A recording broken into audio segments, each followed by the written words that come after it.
Hey guys, welcome back to the channel. This is story about what if Naruto becomes Prodigy of Shinigami Part 1. Before I start, please do support for more amazing content, and comments for Part 2. Do consider to subscribe my channel and share my video to your friends and check out the description as well. Let's start the video. Valley of the End, Shinobi World. 3 years before the current time, this valley, on the border of the lands of fire and sound, was once the site of a legendary battle between Madara Uchiha and Hashirama Senju more than a century ago. The valley became a scar on the earth itself. The two shinobi that fought here forever etched into the valley by the two statues that lined the waterfall that ran through this place.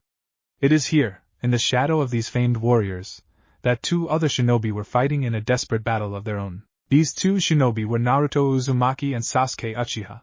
The manipulations going on around them had poisoned Sasuke's mind as he tried to kill his best friend in order to gain the fabled Mangekyo Sharingan. Naruto, meanwhile, was desperately trying to stop Sasuke from leaving Konoha to join the vile shinobi Orochimaru, who wanted to take Sasuke's body for his own. Despite his efforts, however, Naruto was unable to convince his best friend to see error of his ways and had to use more force as their battle reached its ultimate climax. Sasuke prepared to use his curse mark-enhanced Chidori while Naruto prepared his Kyuubi-enhanced Rasengan. With their jutsus fully charged, Naruto and Sasuke at each other, their jutsus colliding before exploding, which caused severe damage to the statues of the famed founders of Konoha. Sasuke was knocked back by the explosion, smacking into the statue of Madara before falling to the ground, still alive but unconscious and critically injured. Fate was, tragically, not so kind to Naruto, who was pierced through his heart by Sasuke's Chidori and was launched into the lake below, his body further paralyzed by the electricity generated by the lighting-style jutsu. As Naruto fell further down into the depths of the lake, he could barely hear the Kyuubi's voice as he appeared before the beast's cage. "Wake up, you fool, we're dying!" the tailed beast yelled. The Kyuubi's attempt to rally his Jinchuriki was a useless gesture, however, as Naruto's were too grave for even him to heal. "You know as well as I do that we're already dead, Kyuubi," Naruto replied.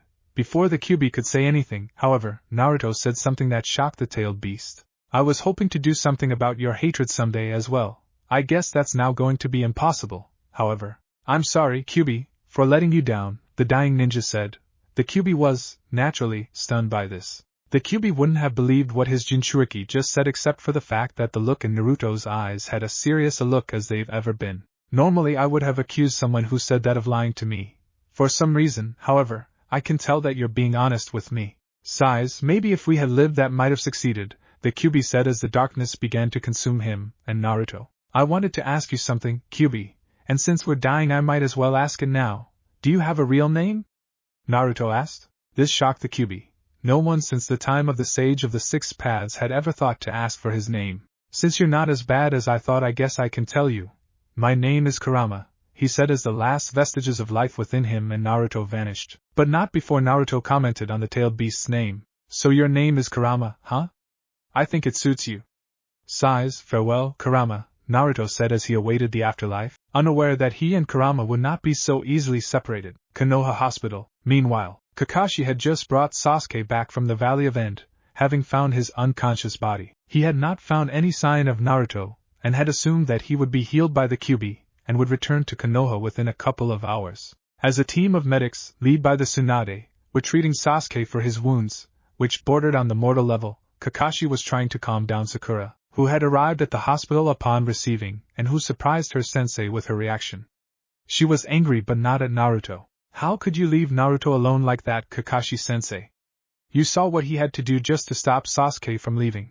He's probably badly hurt now as well," Sakura yelled. "Sasuke was the only one I found, Sakura.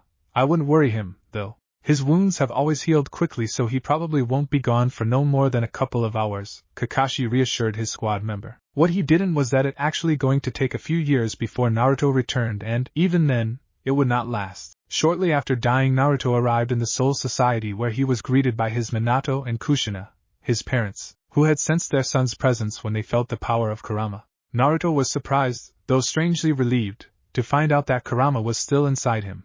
The tailed beast was still bound to Naruto's soul. It didn't take Naruto long to make good on his promise to Kurama, earning his trust and shortly thereafter, as an unintended benefit, full access to his powers. After reuniting with the third Hokage and meeting several other shinobi, all of whom had become Shinigami, A/N, the full list of shinobi in the Godai 13, with their respective ranks, can be seen at the end of this chapter. Naruto decided to become a Shinigami himself and entered the Shino Academy. Naruto was surprised to find out that he was considered a prodigy there, and apparently the best one the Godai 13 have had to date. He was also surprised by, though was happy with, the fact that no one cared about his status as a Jinchuriki and, as such, did not suffer from the prejudices that he had to deal with back in Konoha. This allowed to befriend people more easily and allowed him to reach his full potential as a Shinigami. Naruto's skills and power allowed him to graduate from the academy in 1 year. Naruto joined the 13th Division after he graduated, and his captain, Jushiro Yukitake, decided to make the blonde his lieutenant, making Naruto the first lieutenant of that division since the death of Kaien Shiba. This was where Naruto found himself, 18 months later, when they arrived. The small prison cell in the barracks was seldom without an occupant thanks to Byakuya Kuchiki's strict adherence to the law. The person imprisoned in the cell right now was a special case, however, for it was none other than Byakuya's younger sister-in-law, Rukia. The adopted member of the Kuchiki family was currently speaking to her longtime friend Renji Abarai, who was getting annoyed with her comments about his new promotion to lieutenant of the 6th Division. "Do a good job, Lieutenant. You're very strong, Lieutenant." "You have weird eyebrows, Lieutenant," Rukia said as an irritated Renji grabbed the bars of the cell. "That's it, damn it. Let me at her. I'm gonna," Renji said until both he and Rukia sensed a very large, and very familiar, surge of Ryatsu emanated nearby and approached them. Renji's face paled as he knew what that meant.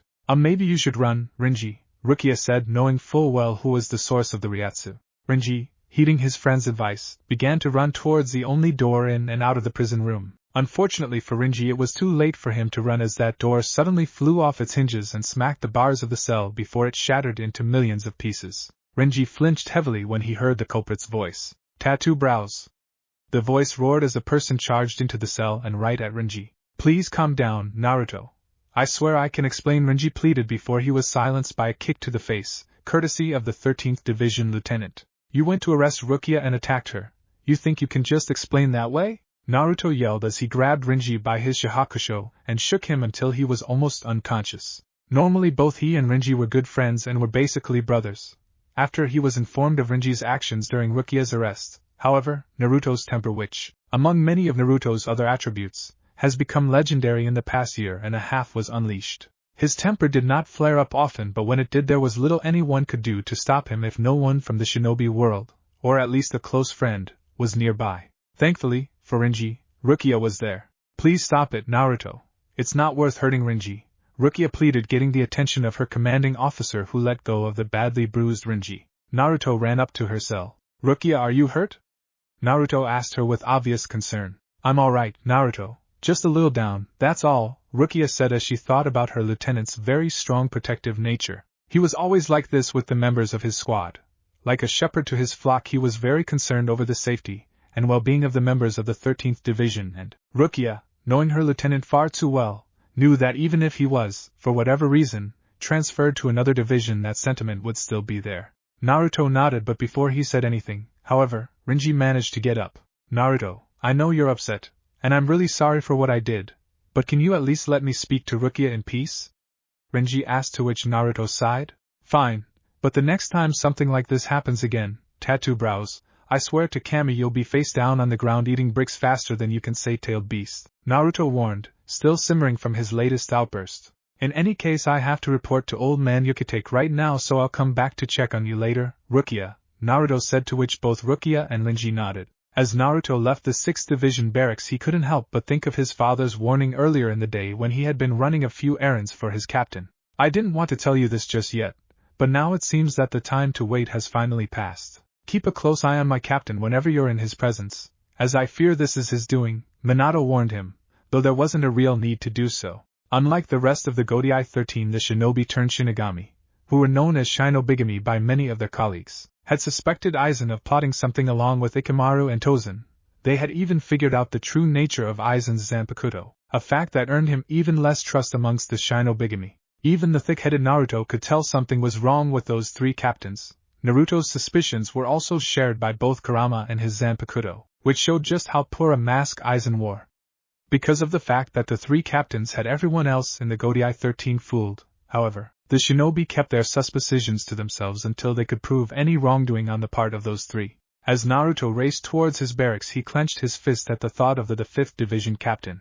For your sake, Aizen, this better not have anything to do with you, Naruto thought to himself. He was unaware of the fact that, even now, the one person Aizen had the most interest in was preparing a daring operation into the heart of the Soul Society itself. 13th Division Barracks, Siriidii. More than a week later, Naruto had woken up before daybreak, as he had since the day he had visited Rukia.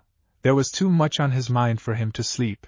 It had already been a trying week since Rukia's arrest as Naruto sat on the roof of this barracks to watch the sunrise. First the execution sentenced out to his friend occurred, then his subsequent argument with Byakuya nearly coming to blows, though they had both never really seen eye to eye on anything before. Byakuya had found Naruto's lack of formality, and even greater lack of respect for authority figures displeasurable, while Naruto actively despised Byakuya for his poor treatment of his subordinates and especially for placing the law even above his own family.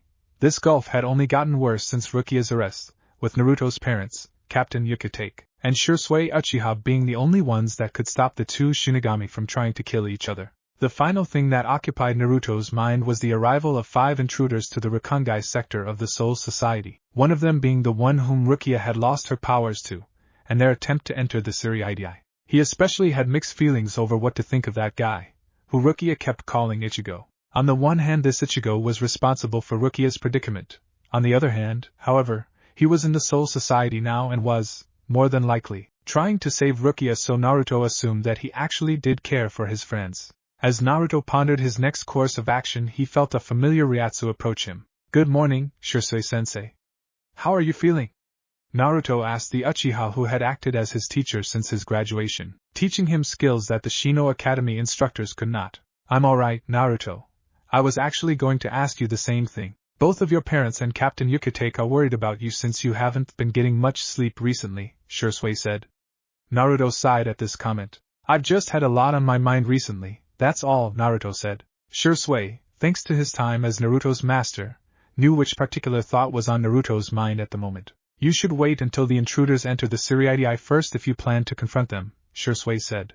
The Uchiha knew that Naruto was planning to confront these intruders, regardless of what anyone tried to do to convince him to do otherwise, as the blonde probably believed that, by confronting them, he might find an answer to a question that must have been bothering him. "I know, sensei, but I've never been the most patient guy and every day I wait is a day closer to Rukia's," Naruto said before he and Shursui noticed that a small light appear in the skies above the Siriidii as the sun began to rise. This light appeared to come closer and closer to the home of the Shinigami until, to the shock of both Shinobigami, the light collided with the soul shield membrane that surrounded the Siriidii. The small light was held back by the membrane for a few moments until, to the further shock of Naruto and the rest of the Shinigami, the light broke through the barrier and, after a minute or so, split into 4 streaks which began to descend to the city below. Everyone in the Siriidii already knew what this meant even before the barrier was breached. Before Shursui realized it, Naruto was already heading towards the nearest light, which he assumed to be one of the intruders. "It looks like they've finally arrived. It's time to see what kind of person you truly are, Ichigo Kurosaki," Naruto thought as he entered the nearest sewer entrance, having learned the layout of the underground network a few months prior, in order to approach the intruders without being detected. Underground sewer system, Siriidii. Several hours later, the massive underground network was barely used as its layout was known to a handle of Shinigami, most of them from the 4th Division. One of these people, a young man named Hanataro Yamada, was currently navigating the system. What made this foray stand out, however, were the 2 intruders, who are called Ryoka by most of the other Shinigami, who were following him. One of these intruders, a guy with short orange hair and wearing a Soul Reaper Shahakusho, walked to Hanataro's side. "Hey Hanataro, can I ask you something?" he asked. Hanataro got a little anxious before he nodded in reply. "When you talked about how there aren't many other Shinigami that knew their way around these sewers, you looked like you were going to add something to what you were saying, before I interrupted you. Could you tell me what you were going to say?" he asked. "Well, there have been stories over the past few months, Ichigo. Apparently some of the other members of the 4th Division claim that they have seen another Shinigami walking through the sewers. They claim that the person is not of the 4th Division though. As of right now, none of them have been able to get a good look at the person to positively identify them," Hanataro explained as both Ichigo and the other intruder, a man from the Rukangai region named Ganji Shiba, secretly hoped that this person was either a tall tale or, if they were real, that they would not be in the sewer right now. This would, apparently, not be the case. "Why don't we change that, then, since I'm here now?" a voice from the darkness said, causing Ichigo and the others to stop in their tracks. Ichigo gripped Zangetsu as he responded to the voice, prepared to fight whoever this opponent might be. Who the hell are you? Ichigo asked as Zangetsu was unsheathed. Ichigo looked at the path in front of him since the voice appeared to come from that direction. Hanataro, having recognized the voice, suddenly paled as he had a good idea of why that person was there. It can't be you're the one who's been using the sewer passages? Hanataro asked in horror, to which the person responded to the affirmative. Ichigo, his patience growing thin, had had enough of this person's mind games. Show yourself, damn it! Ichigo commanded, to which the person sighed. You don't have to tell me that. I was going to do that anyways, the person said. The person soon stood before the three would-be rescuers, their appearance made visible to them by the fluorescent light bulbs that provided dim lighting to the underground network. It was a guy about Ichigo's age, though a little shorter than he was, with short and spiky blonde hair and blue eyes. He wore a standard shihakusho with an orange sash wrapped around his waist, an armband that had a badge of some sort around his left sleeve, and a black headband, with a metal plate emblazoned with the kanji for shinobi sewn onto it, wrapped around his forehead. He had his zanpakuto, which was a katana with an orange hilt and a red spiral-patterned tsuba, sheathed and secured to his sash. The first thing that caught Ichigo's mind as being unusual, however, were the 6 marks on Guy's face, 3 on each cheek, that resembled whiskers. They made him look like some sort of fox. The second, and more important, thing that made this guy stand out from the other Shinigami Ichigo had encountered until then was the massive amount of Ryatsu that emanated from him, as it was greater than anything Ichigo had ever felt in his short time as a Shinigami. Ichigo prepared for what he thought would be the most difficult battle he had fought until then as the mystery guy turned his gaze towards him. Who are you? Ichigo asked. The guy pointed his right thumb as his headband as he answered. I'm Naruto Uzumaki, lieutenant of the 13th Division, he declared, shocking both Ganju and Ichigo. How the hell can a lieutenant have so much Ryatsu? I had a feeling that the lieutenants were no pushover. But this is ridiculous, Ganju said. It was a sentiment that was also shared by Ichigo, as the orange-haired Shinigami had fought a lieutenant, in this case Rinji Abarai, before, and even he, with his crappy senses, could tell that guy before him now was on another level, another planet even by comparison. If this guy's power was far greater than another lieutenant, then why was he at the same rank? Because all the spots for captain are already taken, plus I haven't achieved one of the major requirements yet. That's enough about me, though, Naruto said as he focused his stare at Ichigo again. Are you Ichigo Kurosaki? The one that Rukia talked about? He asked, surprising Ichigo, who took a while before he made a response. I guess I am. What's it to you? Ichigo asked, to which Naruto sighed. Why are you here? Is it perhaps to save her? Naruto asked, giving the impression that he ignored Ichigo's question. Yes, I am, and I just asked you, why does it matter to you? Ichigo asked with the irritation he felt clearly evident in his voice. It matters to me because Rukia and I are in the same division, you baka, Naruto replied, stunning Ichigo with his statement. Before Ichigo could say anything, however, Naruto continued to speak. Based on what Rukia told me, I have a feeling that you and I are alike in many ways. Size, unlike you, however, I still don't know what to do about her execution. That's why I'm going to put you to the test to see if you're truly strong enough to save her. I think that if I do that, then I can answer that question, Naruto said. Ganju, at this point, went up to Ichigo, who was standing a few yards away from Naruto. He could be setting a trap for us, Ichigo. How can we be sure he ain't lying? The Shiba clansman said before Ichigo cut him off. I can already tell you that he isn't lying to us, Ganju. If he had wanted to defeat us, he could have done it the moment he spotted us. Even I could tell that the difference in our powers is just too great. If he wanted to simply end our rescue, he could have knocked us out before we knew what happened. He's pretty good at concealing his Ryatsu. Instead, he confronted us head-on, so I'm willing to take a leap of faith here, Ichigo said before he turned his attention to Naruto. What's this little test you have in mind? He asked the lieutenant, who flashed a smirk. It's nothing too complicated. All you have to do is fight me. You don't have to beat, though. All you have to do is wound me once. It doesn't even have to be a serious wound, though we'll not be using what powers we need in order to win. If you can do that, then you've passed. Any questions? Naruto explained as he unsheathed his Zanpakuto. What are we waiting for? Let's do this, Naruto Uzumaki.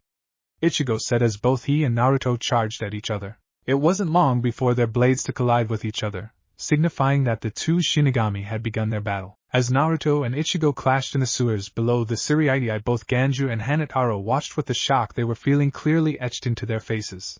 Ganju was shocked at seeing this display of power on Naruto's part. Even though it was clear that the blonde-haired Shinigami was using less than a quarter of his strength, he was clearly getting the better of his opponent, who looked like he had been run over by a freight train while Naruto had yet to receive even a single wound. Hanataro, on the other hand, was amazed by the fact that Naruto had not taken Ichigo down after 20 minutes had passed. Hanataro had witnessed what the former shinobi was capable of with using that level of strength when Naruto protected him from a couple of 11th Division members who had been bullying him around.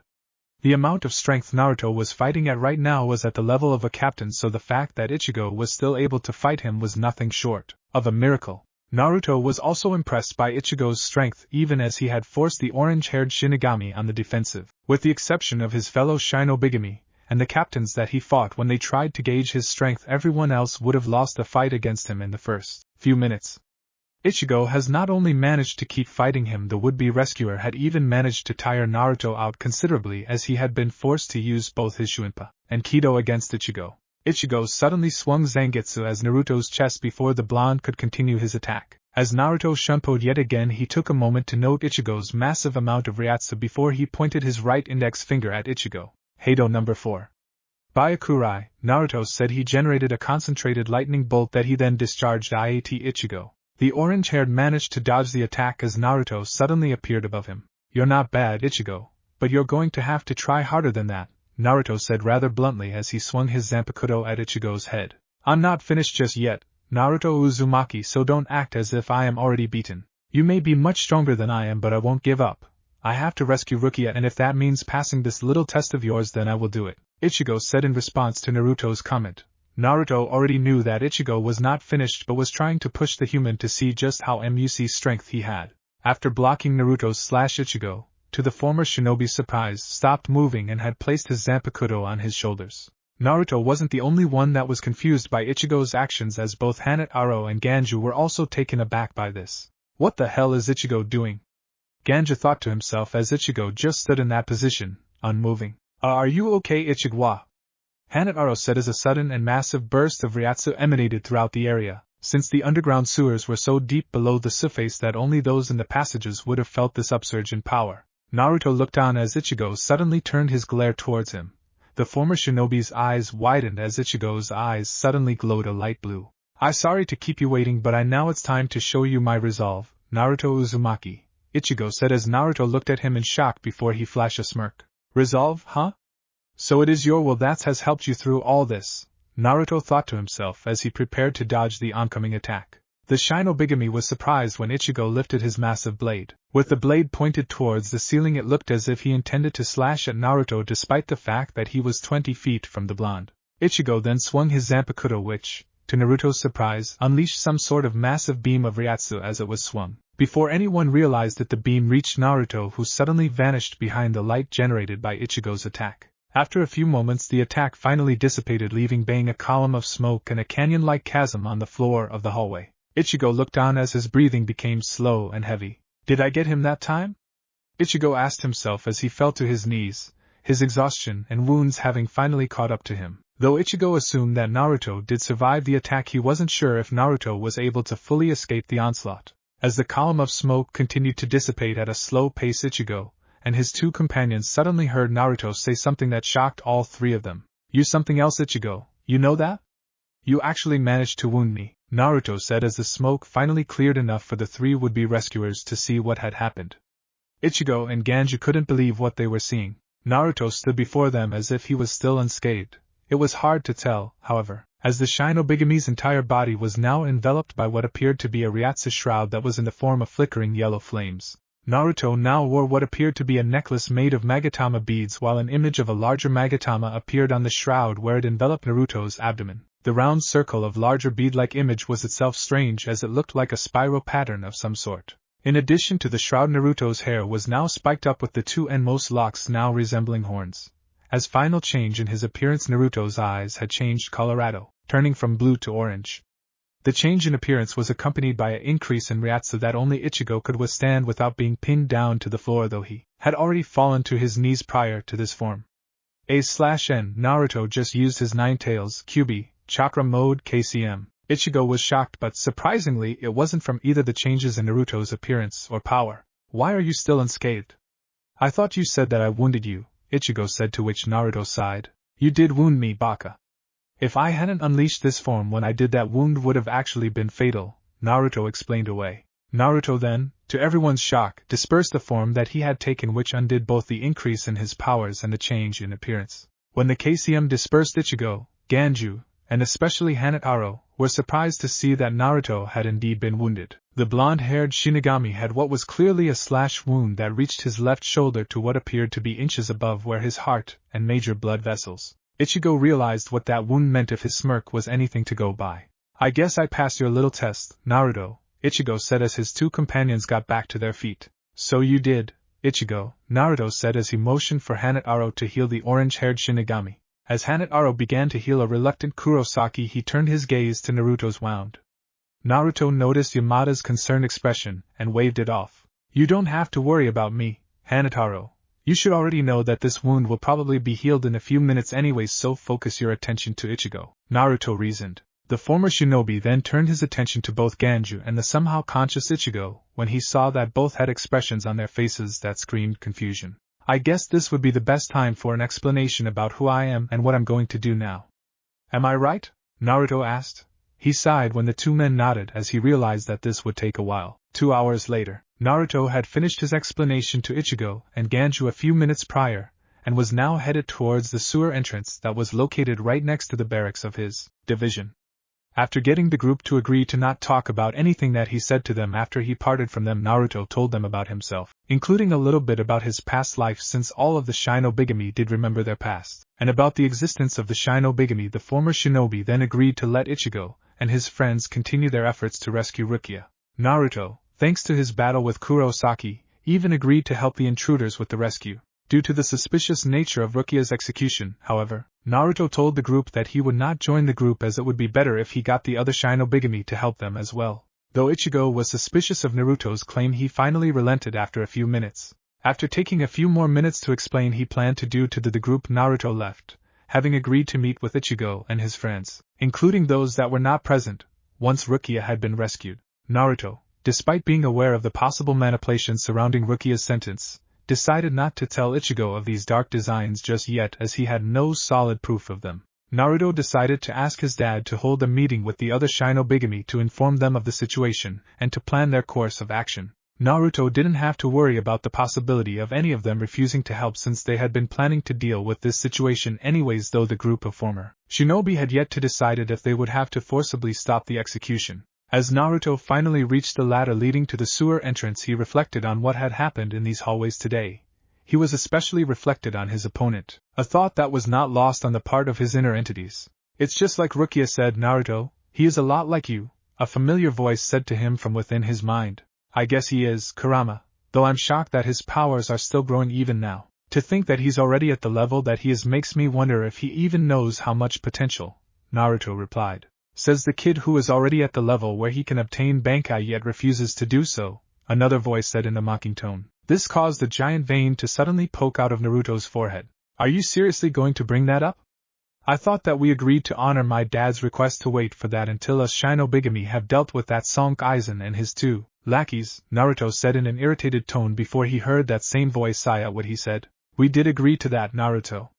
But let's imagine for a moment that Aizen is the one responsible for this entire ordeal, and that he finally make his move against the Soul Society. Even though you're able to see past his illusions, your Shirkai isn't going to be enough to deal with him. If you really want to save Rukia, you're going to have to make that decision, and it has to be made now, Naruto, the voice said. Just as Naruto was about to sigh at this lecture, Kurama stepped in. This guy may get on my nerves every time we have a conversation, Naruto, but he does have a point, the tailed beast said in agreement. You've always known how to push my buttons, don't you, Kamikaze? Translation, Divine Wind? I guess I shouldn't be surprised since you are my Zanpakuto. Sighs, you do realize that I already know all of this, right? Because I know all of that already, I was going to tell you as well as Kurama that I plan to finally begin my Bankai training after I have this meeting with the others, Naruto said. Both of his internal resident were surprised by this but were unable to say anything before Naruto continued to speak. I promised my dad that I would wait a bit before I began that training. If Aizen is the one who's responsible for Rukia's sentence, however, I can't afford to wait any longer. I'm going to need that power to deal with that man, so I'm going to ask Shisui-sensei to help me with my training, which I plan to begin tonight. As for my dad, as long as it actually helps us in stopping Aizen, what he doesn't know won't hurt him, right?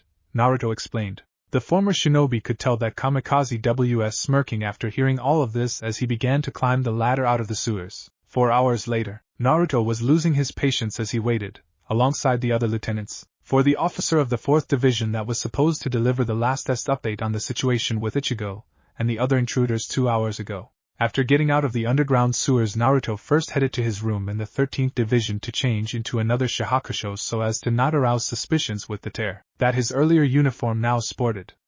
After changing and placing his Zanpakuto in his room, he went to find his father. He managed to find his dad at the 5th Division barracks and managed to get him to hold a meeting with the other Shinobigami. Before either Naruto or Minato could even look for the others, however, a Hell Butterfly came with orders for all lieutenants to head to their assembly area to receive the latest report on the Ryoka invasion. Naruto and his dad had arrived at the meeting room first, with Haku, Fugaku, and Hiruzen arriving shortly afterwards. Minato managed to inform the three of Naruto's encounter with Ichigo, and of the meeting they would hold before all of the other lieutenants, minus Yuichiro Kusajishi of the 11th Division, arrived. As the lieutenants now waited for the report to arrive, Naruto was talking with Felrenji as well as Ranjika Matsumoto, the lieutenant of the 10th Division. I guess I can't say I'm surprised.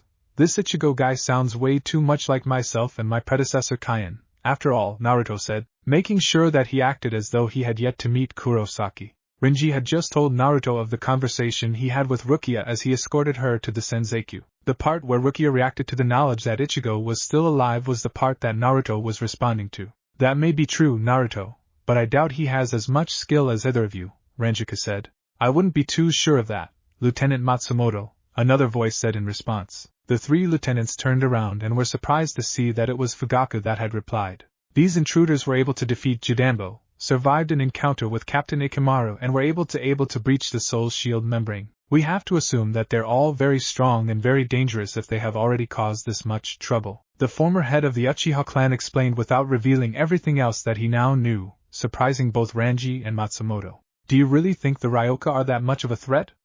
Ranjika asked, to which Fugaku nodded. Of course, I'm sure that the officer from the 4th Division will now prove my point, Fugaku said. As if on cue, a man suddenly appeared at the door of the assembly room. 3rd seat of the 4th Division, Yasachika Ayamura, reporting, the man said. Before he could say anything else, however, Naruto made his presence known to the 3rd seat in 2 sentences. You're late.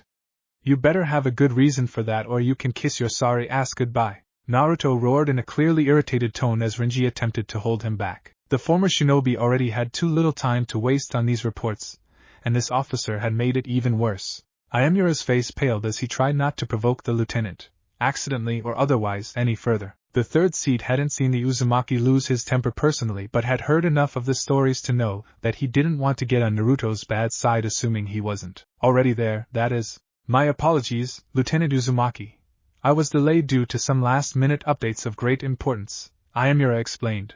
Naruto, having calmed down thanks to Renji's intervention, raised an eyebrow upon hearing the last part of the 3rd-seated officer's explanation. What could be so damned important that could have forced us to wait 2 hours more than we were supposed to?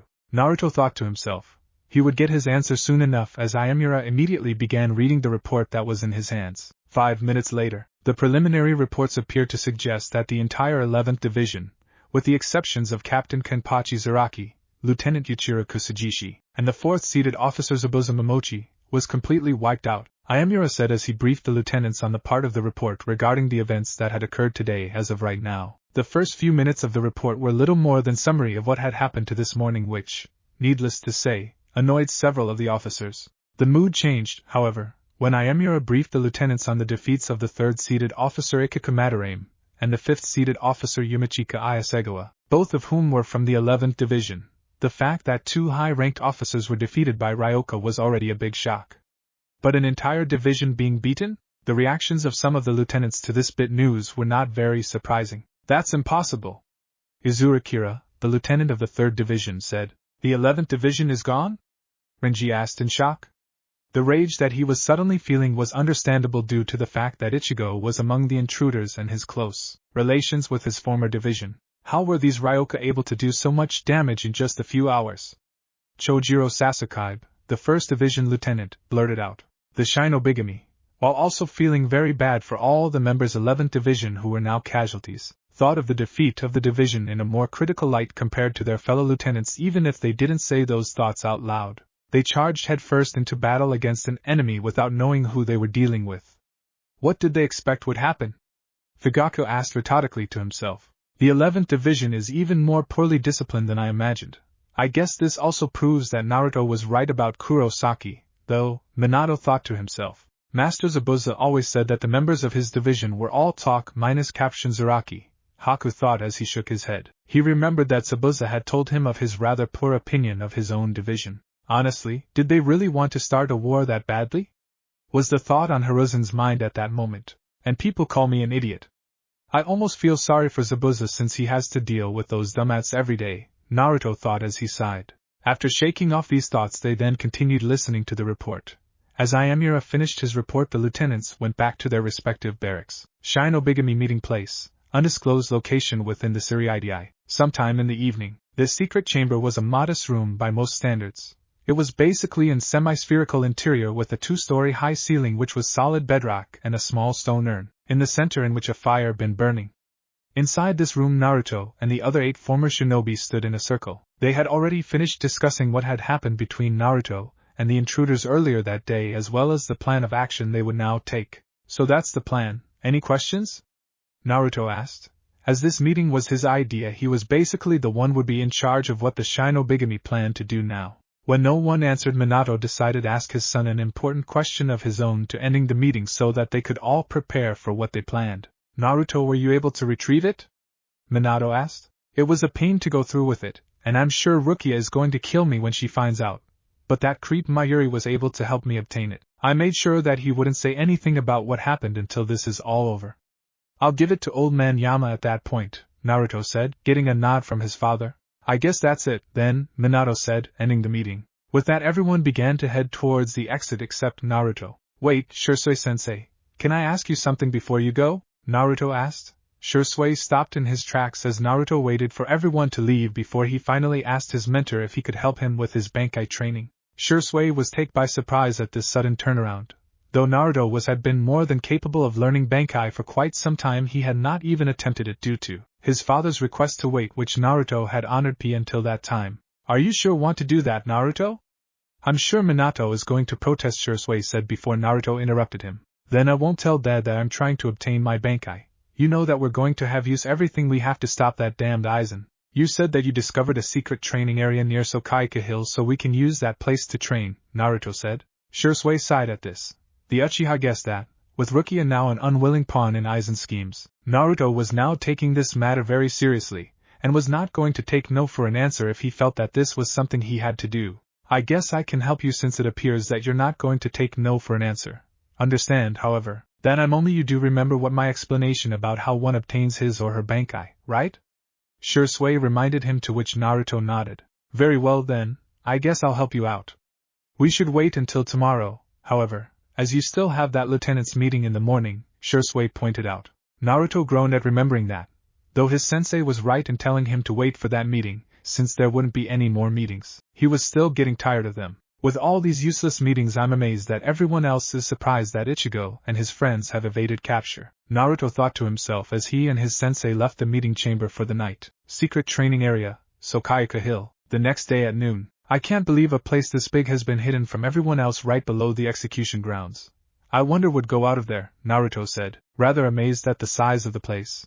I sometimes wonder about the same thing, though I guess that's a moot point, Shisui said, getting a nod from his longtime student. In any case we need to get started, since that snake Aizen is probably going to make his move at any moment, Naruto said. He, like the rest of the former shinobi, knew that they were running out of time to stop Aizen's plans. The night and morning after the meeting had brought even more chaos to the Suriidai. There were many things that had happened in that time. Renji's defeat to Ichigo, and the authorization for the use of one's Zanpakuto made the tension in the Suriidai increase to unbearable levels. Then there was the Aizen's murder, which only made the anxiety in the air worse for every, while most of the other Shinigami were simply devastated by the loss of Aizen, especially the 5th Division 4th seated officer, Momo Hinamori. The former shinobi knew that this meant that Aizen had begun to make his move. Realizing that it wouldn't be long before they had to confront Aizen his subordinates, Naruto immediately excused himself from the growing commotion at the scene of Aizen's murder and went to find Shisui. After Naruto informed the Uchiha what had happened, they both headed to the secret training room, flash-stepping as quickly as that they could make sure that no one was following them. Naruto shook off these thoughts before Shursui gave him one final warning. Before we begin, Naruto, I want that you understand this very well. Even though we still have 8 days until Rukia's execution, there's still a chance that Aizen might try to push up the date much sooner than that. So to be safe, I'm going to give you until this midnight to subjugate your Zanpakuto second longer. If you can't do it by that time, you'll just have to confront without a Bankai, Shursui said, making sure that his student understood what he said word for word. Naruto simply smirked in response to his sensei's warning. Then I'll just have to obtain my Bankai before then, Naruto replied confidently. Though he was rather surprised at how little time he would be given, Naruto knew that he was already pushing his and Rukia's luck enough as it is by taking this time to train, so he would just have to work with what time he had. Very well then, start by activating your Shurikai, Shursui said as he set a timer for midnight. Naruto nodded before he unsheathed his blade. Open the floodgates, Kamikaze, Naruto said as he threw his Zanpakuto into the air, the tip of the pointed towards the ceiling. The blade then stopped midair as a small cloud suddenly formed above it. The cloud began growing in size and darkness until, after a few seconds, the cloud turned into a small thunderstorm a couple 100 yards wide. The moment the cloud reached this size, a very powerful lightning bolt struck Naruto's blade, which was still hovering in the air. After the flash of light dissipated, the blade fell into Naruto's grasp, revealing Kamikaze's Shurikai form. The blade was now a lightning bolt that had been compressed into the shape of a Chikuto sword, A/N, the type of sword that Sasuke wields in Naruto Shippuden, which was releasing small gusts of wind as Naruto held the blade. A small yellow tag was now attached to the base of the hilt with the kanjis for lightning, water, and wind written on it. Now what, Shursui-sensei? Naruto asked as he attempted to contain the sporadic release of wind from his blade. Have the spirit of Kamikaze materialize.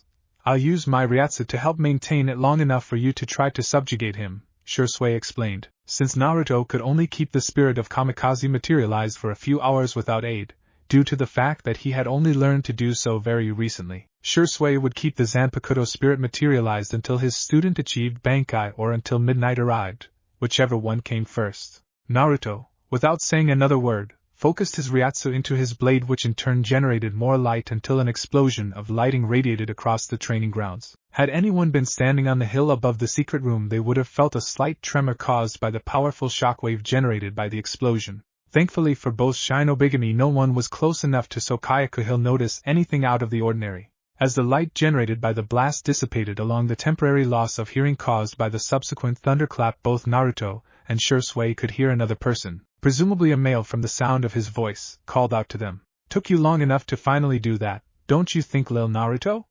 The voice said in a clearly mocking tone. A giant vein popped out of Naruto's forehead when he heard his Zanpakuto's nickname for him. For once in your miserable life, Kamikaze, would you stop calling me that stupid nickname? Naruto said with great irritation as the spirit of Kamikaze became visible through the dissipating cloud of dust. It was a man who appeared to be in his late teens, who was around 6 feet tall with a lean build. He had spiky black hair that went well below his waist and was tied into a ponytail, as well as blood-red eyes with black slits due to the partial influence of Kurama's power. Kamikaze wore what could only be described as a coat of lighting shaped into the form of the samurai-like armor that was once used by many shinobi before the founding of the shinobi villages. Along with this armor, the Zanpakuto wore a black undershirt with sleeves that reached below his elbows, black pants that went to the middle of his shins, black shinobi sandals, a blood-red shinobi headband that had metal plate with the stylized leaf symbol of Konoha emblazoned on the metal, and a red sash tied around his waist. He held a blade in his right hand that was basically the pure lighting Chikuto that Naruto would wield when using his Shurikai, except this one was a few inches shorter than that version, and instead of a tag attached to the bottom of the hilt, a thin rope, made out of pure lighting, was attached. The rope connected the sword to Kamikaze's sash, and, with the rope being made of lightning, it could expand to whatever length the Zanpakuto's spirit desired. As Naruto fumed at Kamikaze's insult, the Zanpakuto simply flashed a smile at his partner's irritation. But I like calling you that.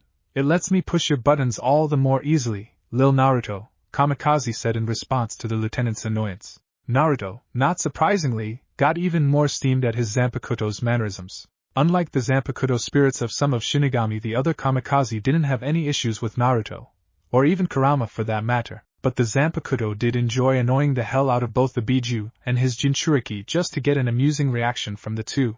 Shursui decided to refocus Naruto's attention on the task at hand before the Uzumaki tried to kill his own Zanpakuto and end his life as a Shinigami in the process. Enough of this nonsense, the both of you, Shursui demanded, getting the attention of both Naruto and Kamikaze before turning his attention to the Zanpakuto. Now then, Kamikaze, based on your little conversation with Naruto, it's obvious that you already know why you're here and that you've overheard what has been said, so I won't ask. Once I stabilize your materialization, I assume that you can begin right away? Shursui asked the manifested Zanpakuto. Yep, was the only reply Kamikaze gave. As soon as the Zanpakuto said that, Shursui shunpoed in front of the Zanpakuto and placed his hand on the manifested spirit's chest and began to channel some of his Ryatsu into him until, after a minute or two, the Uchiha managed to completely stabilize the manifestation of the Zanpakuto. Once Shursui finished, the manifested Kamikaze placed his left palm into the ground, which apparently caused hundreds of blades, in the form of the spirit's Shurikai, to emerge. All of these blades were stuck in the ground in a vertical position as Kamikaze picked one of them up as the blade, and the rope it was attached to had suddenly vanished. Now then, Naruto, your challenge is very simple. One of these blades is the true me and is the only one that can defeat me. You have to find it before I can kill you, since I'll attacking you the whole time entire, or before your time runs out, and defeat me with it. Oh, and every time you pick up the wrong blade there's a nasty surprise that'll await you, Kamikaze explained. The last part of the Zanpakuto's explanation made Naruto shudder, as his Zanpakuto had a slightly dark sense of humor, and he wasn't very shy about it. Naruto reached for the closest blade to him with a great deal of anxiety, and for good reason, because the moment he made contact with the blade's hilt he was zapped. But goodbye, said blade before it disappeared. After a couple of seconds Naruto regained feeling in his right hand, at which point he turned to glare at the smiling Kamikaze. You are a cruel man, you know that? Naruto asked rhetorically. Now, lil Naruto, being a critic isn't going to help you get Bankai any sooner, Kamikaze said, which provoked his wielder even further. After Naruto attempted to grab another blade, and getting zapped as a result, he turned to face his Zanpakuto just as he dodged his Zanpakuto's first attack. When I get my hands on the true you, you're so dead, Kamikaze, Naruto declared as he continued his efforts to find the true Kamikaze. A/N. I'm going to skip this fight since it would take too long for me to write, especially due to the nature of this chapter. Almost 6 hours later, which he managed to do, over 4 hours after the training had begun. It had not been an easy task, of course, and the fact that he had to find the correct blade while the manifested Kamikaze was continuously attacking him made the task more daunting. Eventually, however, Naruto found the blade that was the true form of Kamikaze and, after fighting the manifested Zanpakuto spirit for another grueling hour, the Uzumaki managed to defeat Kamikaze using a combination of swordsmanship, a combination various Kido spells, and the nine-tailed chakra mode to finally subjugate Kamikaze and obtain his Bankai. After Kamikaze took half an hour to explain the nature of his Bankai to Naruto, the Shinigami finally undid his Zanpakuto's manifestation. With another 2 hours before the next scheduled lieutenant's meeting, he used the special hot spring located within the training area to heal himself, since the training he'd just undergone left him too seriously injured for even Kurama to heal his wounds quickly without any aid. As Naruto quickly got himself dressed in another shahakusho, he turned to Shursui, who had just woken up from a short nap he had taken while waiting for his student. Did you sense those approaching Ryatsus, sensei? Naruto asked, to which the Uchiha nodded. Yeah, and they're clearly not members of the Godai 13 whom I'm aware of. Based on the huge amounts of Ryatsu, these two must be with the Intruders, Shursui reasoned. Naruto smirked at this. Oh, they definitely are, Shursui-sensei. After all, I fought one of those two Intruders earlier, Naruto said just as the sources of the Ryatsu appeared. One of them was a dark-skinned woman who was a little over 5 feet tall with a slender figure, golden-colored eyes that were cat-like in appearance, and long purple hair that she kept in a ponytail. She wore an orange shirt, under which she wore what appeared to be a black undershirt, black stretch pants, light brown shoes and a pale brown sash that she wore around her waist. The woman was not the one who had Naruto's attention, however. It was the other person who the woman was carrying on her shoulder, an unconscious and badly injured Ichigo. While Naruto stood there, looking at Ichigo's condition in shock, Shursui focused his attention on the woman. You must be one of the Intruders, correct? The Uchiha asked, to which the woman nodded in reply. Shursui raised an eyebrow at this. Why did you come to this place if there are two potential enemies already here? With your level of power, I'm sure you would have detected us, he asked with curiosity. Even though Shursui could tell that this woman was easily at the level of a captain based on her Ryatsu, despite her efforts to hide it, the Uchiha thought that this woman would not come here when there were two potential threats in the area. While Shursui, Naruto, and the other Shinigami intended to help with Rukia's rescue, there was no way she could have known about that, or so Shursui thought. The woman simply smirked. Considering the fact that you two haven't attacked me yet, I'm pretty sure that's not the case, especially since you Shinobigami plan to rescue Rukia as well. Naruto Uzumaki and Shursui Uchiha, the women rhetorically asked in a teasing tone. Both Shursui and Naruto couldn't believe what this woman just said. She not only knew their names, she also knew about their group's plan. Naruto did what most Shinigami would have probably expected the Uzumaki to do in that situation. He unleashed a massive barrage of questions upon the mysterious woman. How did you know who we are and what we're planning? Who the hell are you? Why are you here? What are you doing carrying Ichigo on your shoulder? And why does he look like he got into a fight with the eye-patch psycho? Naruto asked A/N. If you can't figure it out, that's the nickname Naruto uses to refer to Kenpachi Zaraki, unaware of just how on the mark he actually was. Shursui's eyes widened upon hearing his student's last question, but for a very different reason than one might expect. So that boy she's carrying on her shoulder is Ichigo Kurosaki. No wonder Naruto took an interest in him with all that Ryatsu that he has. It's amazing that he's just a human. The Uchiha thought to himself as the women simply smiked at Naruto's questioning. Well, it'll take a while to explain it all to you, so I'll start off with an introduction. My name is Yoruichi Shihoin, the now named Yoruichi said. Shinobigami meeting place. The following night, Naruto was in the hideout with the rest of the former shinobi discussing the furthering of their plans to save Rukia recent, and to stop Aizen as well as the recent turn of events. Needless to say, it was a very long turn. The first, and the most important, was Naruto and Shursui's talk with the intruder named Yoruichi, who explained the situation regarding Ichigo and 13 the other intruders. Ichigo had tried to break Rukia out of the Senzeikyū, but Yoruichi was forced to render him unconscious and bring him to the secret training ground after Byakuya and Yukitake arrived at the holding cell.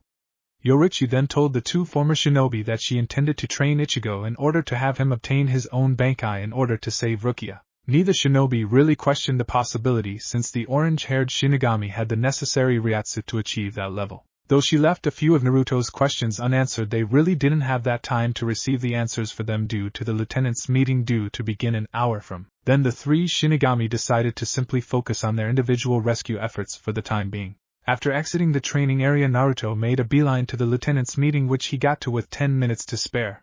After the meeting, which was late at night, Naruto and the other Shinobigami headed to their secret meeting place. Does everyone know what to do? Naruto asked, referring to the various jobs that he and the other former shinobi were going to do as part of their plans to save Rukia. The others nodded in response. Despite having to adjust their plans to the situation, the changes weren't very drastic, so they were implemented very quickly. Naruto sighed in relief at this, since he really didn't have time for setbacks. The fact that Rukia's execution had been moved to the following, and the fact that the young lieutenant had to juggle around with 3 different rescue attempts, the Shinobigami, the intruders, and both Captains Yukitake and Kairaku were all trying to save Rukia's life, meant that he had little time for setbacks. All then, let's get some rest. The fight begins tomorrow, Naruto declared. As the former shinobi dispersed, he realized that tomorrow was going to be a very long day. Yamamoto Genryusai stared at Rukia as she stood on top of the platform, all tied up for her execution. Release the Sokayaku, he ordered. Yes, sir. The Kido Corps surrounded the Sokayaku and clasped their hands together in a form of a hand seal.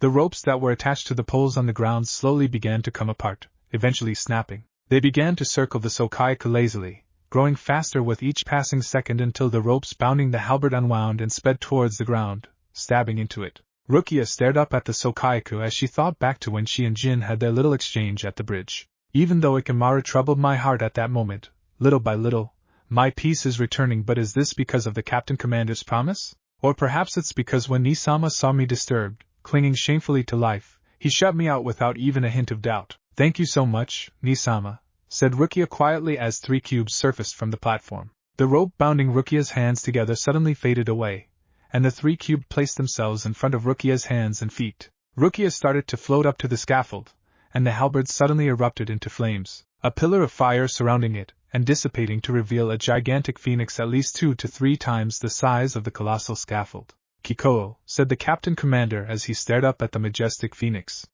The true form of the Sokayaku blade, and the final enforcer of the death penalty. Once he pierces the criminal, the death penalty will be over. As the captains and the other bystanders stood in awe of Kikoo, Rukia's eyes grew wide as she saw the phoenix. The majestic Sokayaku reared its neck and screeched, spreading out its wings as it prepared to charge. Rukia bowed her head as it sped at her, finally at peace. Meanwhile, Yukitake Taishu, aren't you finished yet? Naruto pranced around. He said this, getting more and more impatient by the minute. Yukitake frowned at this. Patience, Naruto Fukutechu. These kinds of things take time. He suddenly clapped his hands together a few seconds later as a cloud of smoke seeped out behind the closed doors. It's finally finished. Naruto clenched his hands into a tight fist and rushed out the door. I'm going on ahead, he yelled as he sped towards Sokaika Hill. I'll save Rukia, so get over to Sokaika Hill with the shield as soon as possible. And Naruto Fukutechu. Yukitake called out as he rushed to open the sealed artifact. Wait for me, Sokaika Hill, Suriidai, Soul Society. Huh? Rukia opened her eyes, confused by the fact that she hadn't been pierced by the Sokaika yet. What's going on here? Are you alright, Rukia? Her eyes widened as she recognized the voice. She slowly lifted her head to see an orange-haired figure standing in front of her, amazingly blocking the gigantic phoenix with his Zanpakuto using just one hand. Ichigo? Is that you, Ichigo? Ichigo looked back and grinned at Rukia. Yeah, it's me. I've come to save you, Rukia, he said coolly. Rukia's lips started to tremble, and she bowed her head, tears welling up in her eyes. Why, you idiot, I told you not to rescue me. Ichigo looked confused. Huh? Rukia's head shot up, and Ichigo raised an eyebrow as she scowled at him comically. You idiot! I told you not to come and rescue me. Why did you come to rescue me? Oi! Raged Ichigo. What do you mean, why did you come to rescue me? You're supposed to thank me, you idiot. Rukia stuck out her bottom lip as she turned her head away. Humph. I never asked you to. Ichigo scowled at her. Why, you little dash, Ichigo. Rukia! Ichigo and Rukia looked down to see Naruto speeding towards them as he waved at them. Oi, Naruto! Yelled Ichigo as he waved back at him using his free hand. It's about time you came. Naruto activated Kurama's shroud and used his chakra arms to hoist himself up on the scaffold, releasing the mode right after. What took you so long? Asked Ichigo. I was with Yukitake Taishu, Naruto responded. He looked around the area, a frustrated look on his face. Just where is he? Whoa! Naruto had snapped around as he was Ichigo's stumble, the Sokaiku withdrawing for a second strike. Watch out, Ichigo! Warned Naruto. That thing has been said to power of 1,000,000 Zanpakutos.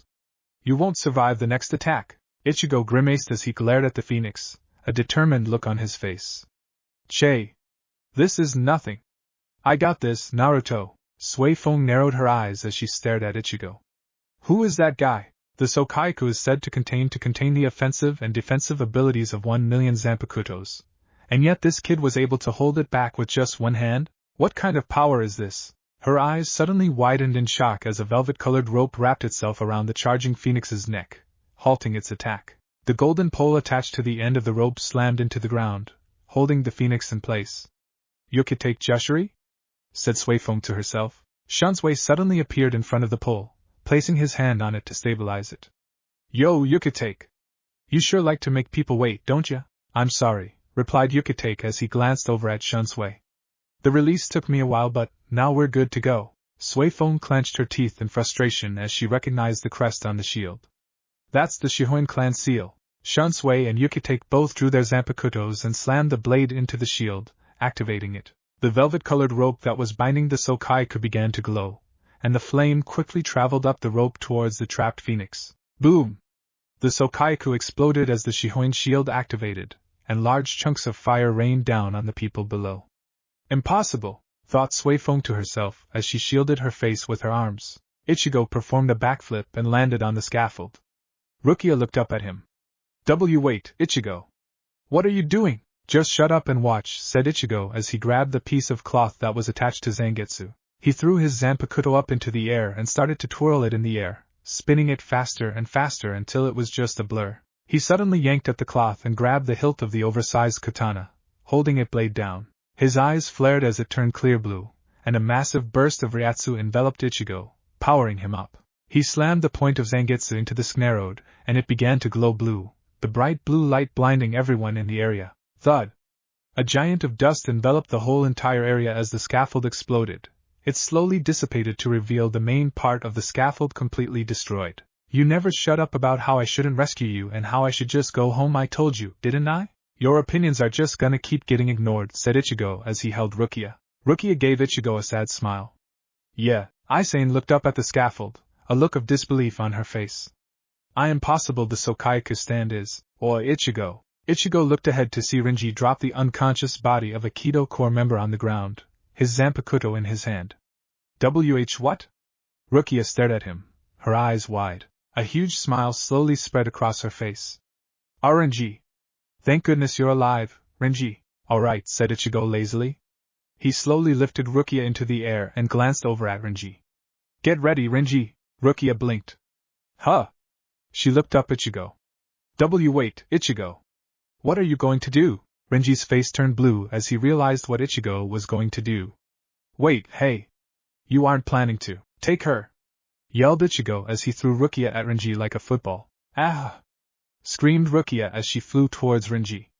Why you baka? Screamed Renji as she crashed into him. Oi you baka!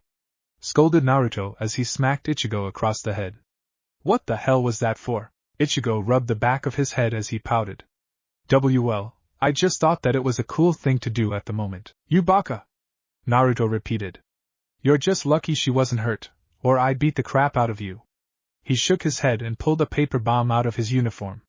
Get ready, he said, throwing the paper bomb on the broken scaffold. Meanwhile, in various locations throughout Tsurayutai, Kushina, Mikoto, and Fugaka all looked up at Sokaiku Hill as they saw a mini explosion. They all nodded simultaneously and grabbed a smoke bomb from their uniforms, throwing them on the ground, after which they flash-stepped towards the hill where Naruto was at. The Shinigamis that were spread throughout Tsurayutai looked at the 4 giant pillars of smoke that rose up from 4 various locations, all of them confused as to what they were. Let's go and check it out, said a random Shinigami, calling out to his comrades as he rushed towards a random pillar of smoke. They're gone, Ichigo stated as he watched Renji run through the area with Rukia in his arms. Naruto looked down and saw Hiruzen and Haku amidst the crowd of witnesses that were gathered on the hill. Naruto suddenly seemed to disappear as he flash-stepped to their side. Hey Gigi, Haku, Naruto Fukutechu! Exclaimed Haku. There's no time, said Naruto, shaking his head. I need you and Gigi to go after Renji and Rukia and make sure that they're okay. Hiruzen nodded. Got it, he replied before he flash-stepped away. Haku followed him closely behind. Sui Feng narrowed her eyes as she glared at her vice-captain flash-stepping away. Haku, you scum, I'll make sure to destroy you with my own 2 dash. Thud. What? Exclaimed Sui Feng as she went speeding past the other Shinigamis and off the cliff. Who are you, you scum? The unknown masked figure who had tackled Sui Feng remained silent as she continued to hold tight onto her.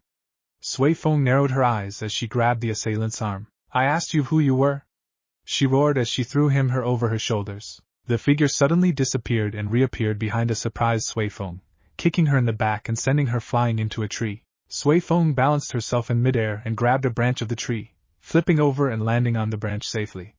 She narrowed her eyes as she stared at the figure. There's only one person in all of Soul Society that could move that fast. Shihoin Yoruichi.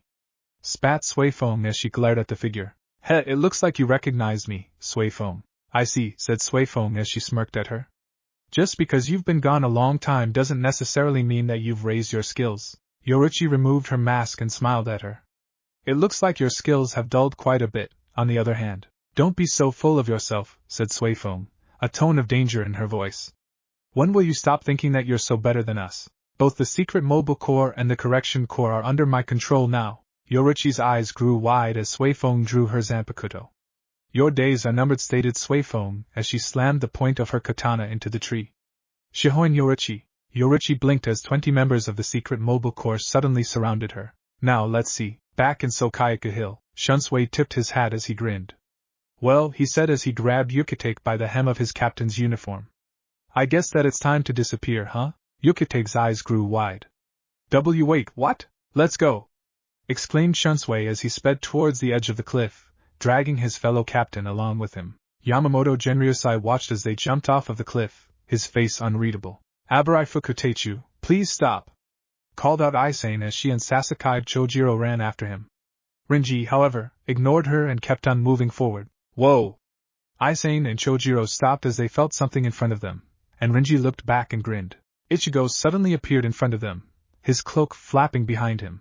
Naruto appeared by his side, his Zanpakuto in his hand. I'm afraid that I can't let you two pass, stated Ichigo as he stared hard at them. Run, Itegimo! Cried out Aizen as she unsheathed her Zanpakuto. Her katana began to glow, and the blades slowly turned much more thin as two smaller and thinner blades protruded from either side of the hilt at a 45-degree angle. Pierce, Ganryamaru, said Chojiro as he raised his Zanpakuto up to his face.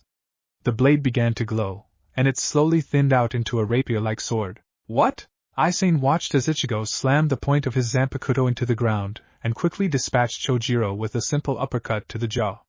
Impossible! He managed to defeat Sasuke Fukutechu without even using his Zanpakuto? Ichigo turned to Aizen and flickered to her side, kneeing her in the stomach before she could even react. Ugh! Aizen fell on the ground, and she stared up at Ichigo before she blacked out. He's way too strong for us. Just who is he? Ichigo felt something speeding towards him and grabbed his Zanpakuto, swiftly turning around to meet Kichiki Byakuya's charge head-on. Their Zanpakutos clashing together, as Ichigo glared at him, his eyes narrowed. I can see you, Kichiki Byakuya, said Ichigo calmly. Byakuya simply blinked, his face immobile. Kurosaki Ichigo, do not be so arrogant. Just because you were barely able to match my speed does not mean that you are a match for me. Naruto glanced at the two unconscious vice-captains and nodded. Well, I'm off then, Ichigo. Ichigo looked surprised. What? You're going, Naruto? Naruto grinned at him. I trust you, Ichigo. You can defeat Byakuya. Ichigo's eyes widened in shock as Naruto said this. I'm going to stop this madness once and for all, said Naruto as he turned around to leave. You take care of things here, Ichigo. Ichigo smiled as he bent his head. You got it. He lifted his head to lock eyes with the captain of the 6th Division. I'll definitely beat him. Naruto stayed still for a brief second before sighing. Let's finish this, he said, and with that, he disappeared. Naruto flew past the column of buildings, quickly spinning around on his feet and flash-stepping past the giant wall, and speeding towards the Central 46 compound as fast as he could. I'm sure that you were right about me having the fastest flash step in all of Soul Society, Tozen. If what I'm worried about is right, I'm gonna need it. Meanwhile, let's move! Zabuza, Yachiru, Chad, Ishida, Orihime, and Ganju ran past a group of Shinigamis as Zabuza and Yachiru led the group to Sokayaka Hill. Wait, stop! Ordered Zabuza as he skidded to a halt. What is it, Zabuza-san? Asked Orihime. Zabuza looked down at the ground. I want you guys to stay here. He glanced back at the tiny pink-haired vice-captain who was staring up at him. Yachiru Fukutechu, please stay here with the others. I'll go up to Sokayaka Hill myself, and get rid of any threats myself. Yachiru gave the 4th seat a huge smile. Sure thing, Momo-chan. Orihime and the others snickered at this. Momo-chan, snickered Ishida. He quickly fell silent and straightened up as Zabuza glared at him. Just kidding, Zabuza-san. He nodded at Yachiru. I'm off. Orihime and the others excluding Yachiru of course eyes widened in surprise as Zabuza suddenly disappeared using flash step. So fast, stuttered Orihime. Central 46 compound, Suriidii, Soul Society. Minato and Shursui flash stepped to the front of the Central 46 compound, looking around to see if there was anyone around. Well, the outside's empty, observed Shursui. He turned around to look at Minato. What now, Minato Fukutechu? There's not time to waste, said Minato as he ran towards the door. I have a bad feeling about something. Catch up when you can. And with that, he disappeared. Hinamori threw herself into her captain's arms, tears leaking out of her eyes as she looked up at him. Aizen Taishu, her lips started to tremble as she looked down, and she started to sob, unable to help herself. Aizen gave Hinamori a genuine smile as she sobbed into his arms. There, Hinamori. Everything will be fine. Aizen Taishu sobbed Hinamori. I am so glad that while you're okay busy crying, she didn't notice her captain pull his Zanpakuto out of its sheath. Farewell, Hinamori, whispered Aizen, his blade speeding towards Hinamori's heart. What? Aizen's eyes grew wide as Minato suddenly appeared in front of him, blocking his sword with his own. Minato Fukutechu, said Aizen, his usual fake smile on his face. What are you doing here? I could ask you the same thing, Aizen Taishu, Minato responded, his eyes narrowed. You tried to kill your 4th seat? I was trying to save her from the agony of having to live without me, stated Aizen, spreading his arms out wide. It's my way of helping her out. What else would you have me do, Minato Fukutechu? Wait, said Hinamori as she stared up at Aizen, her eyes wide. What's going on here, Aizen Taishu? Nothing, Hinamori. Minato looked down at her, and gave her a gently look. It's nothing that you need to worry about just yet. Hinamori looked at him. And Namikaze Fukutechu? Sleep, whispered Minato, tapping Hinamori's head gently with his fingers. Her eyes started to droop, and she fell down into a kneeling position, her eyes fluttering close. Aizen Taishu, very impressive, Minato Fukutechu, said Aizen. Even without an incantation, Minato gently placed the unconscious Hinamori on the floor and looked up at Aizen. Minato! Minato and Aizen looked around to see Shursui, Hitsugaya Toshiro, and his vice-captain Matsumoto Ranjika crashing through the door. Hitsugaya Taishu! Exclaimed Minato, Namikaze Fukutechu. Hitsugaya looked at Aizen, and then at the sleeping Hinamori on the floor. Momo, just what the hell's going on here? Do not worry, Hitsugaya Taishu. I just put her to sleep for a while, explained Minato as he kept his eyes on Aizen. I just caught Aizen trying to stab her in the heart, and I was barely able to stop him. Aizen Hitsugaya glared at him, his eyes turning icy blue. I'll kill you for T-. No, Hitsugaya Taishu, said Minato, holding his arm out in front of the captain of the 10th Division. Please take Hinamori and get out of here. Like hell we will. Hitsugaya glared at Minato. I don't exactly know what's going on here, but please. Hitsugaya's eyes grew wide for a brief second before softening. Hitsugaya Taishu, let's leave this to them, said Ranjika softly, putting her hand on his shoulders. We should get Hinamori out of here. Hitsugaya closed his eyes. Namikaze Fukutechu, I'm counting on you. Minato nodded. Understood. Now please leave this to me and Shursui. His eyes suddenly grew hard as he looked down at the floor. We'll take of Aizen Taishu once and for all. Hitsugaya nodded and scooped Hinamori into his arms, Flash stepping away with Ranjiku. As soon as they disappeared, Minato and Shursui turned to face Aizen. Why are you willing to confront your own captain so easily, Minato Fukutechu? Don't you feel any regret or guilt for what you're about to do? Minato stared at his captain, his gaze unwavering.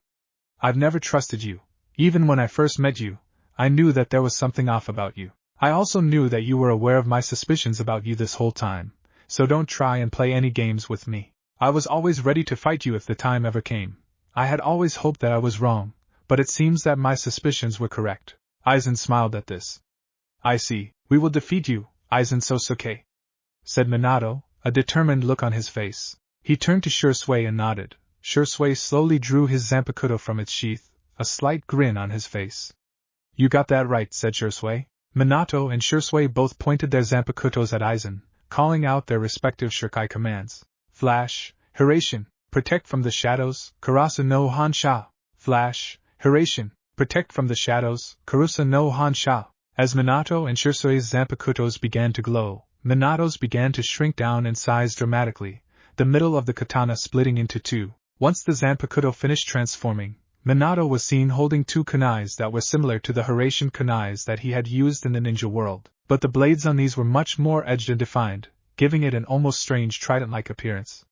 A yellow-white current of electricity ran through both blades. The kunai had white metallic blades, and the handles were made of some kind of sleek black wood with the kanji for thunder written vertically on the handles in white. Shursui's Zanpakuto, however, stayed the same in size. Instead of the shape of the blade gained a clear transparent polish that gave it the appearance of a mirror.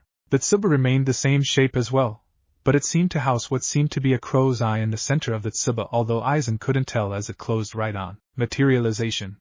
The hilt turned into a midnight blue color, and at the end of the pommel was a couple of crow's feathers that was somehow attached to it. Aizen's eyes widened slightly as he was Shursui's Zanpakuto in Shurikai form. I must say that I'm surprised to see your Zanpakuto's true form, Shursui-san, he said with a slight chuckle. I thought that you hadn't shown it to anyone, and yet here it is. Minato, who had been staring silently at the floor, slowly lifted his eyes to stare at Aizen, slowly lifting his right kunai as well and pointing it at Aizen. Aizen Sosuke, I'm afraid that we have to take you out right here and now. Aizen smiled as he spread his arms out wide as if he was embracing Minato's threat. I'm afraid that it might not be as easy as you two might think it is, Minato Fukutechu, but feel free to try nonetheless. Let's end this, shouted Shursui as he charged at him, Minato following closely behind. Wait, Shursui, ordered Minato as he skidded to a halt. He grabbed Shursui's shoulder and motioned to the door. Don't you hear anything outside? Shursui narrowed his eyes as he concentrated on the outside of the building.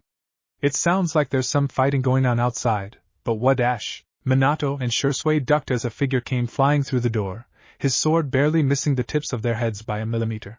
Aizen glanced sideways at the figure as she landed by his side. Oh, so you're here. Minato glanced at the figure as he straightened up, his eyes narrowing as he saw him.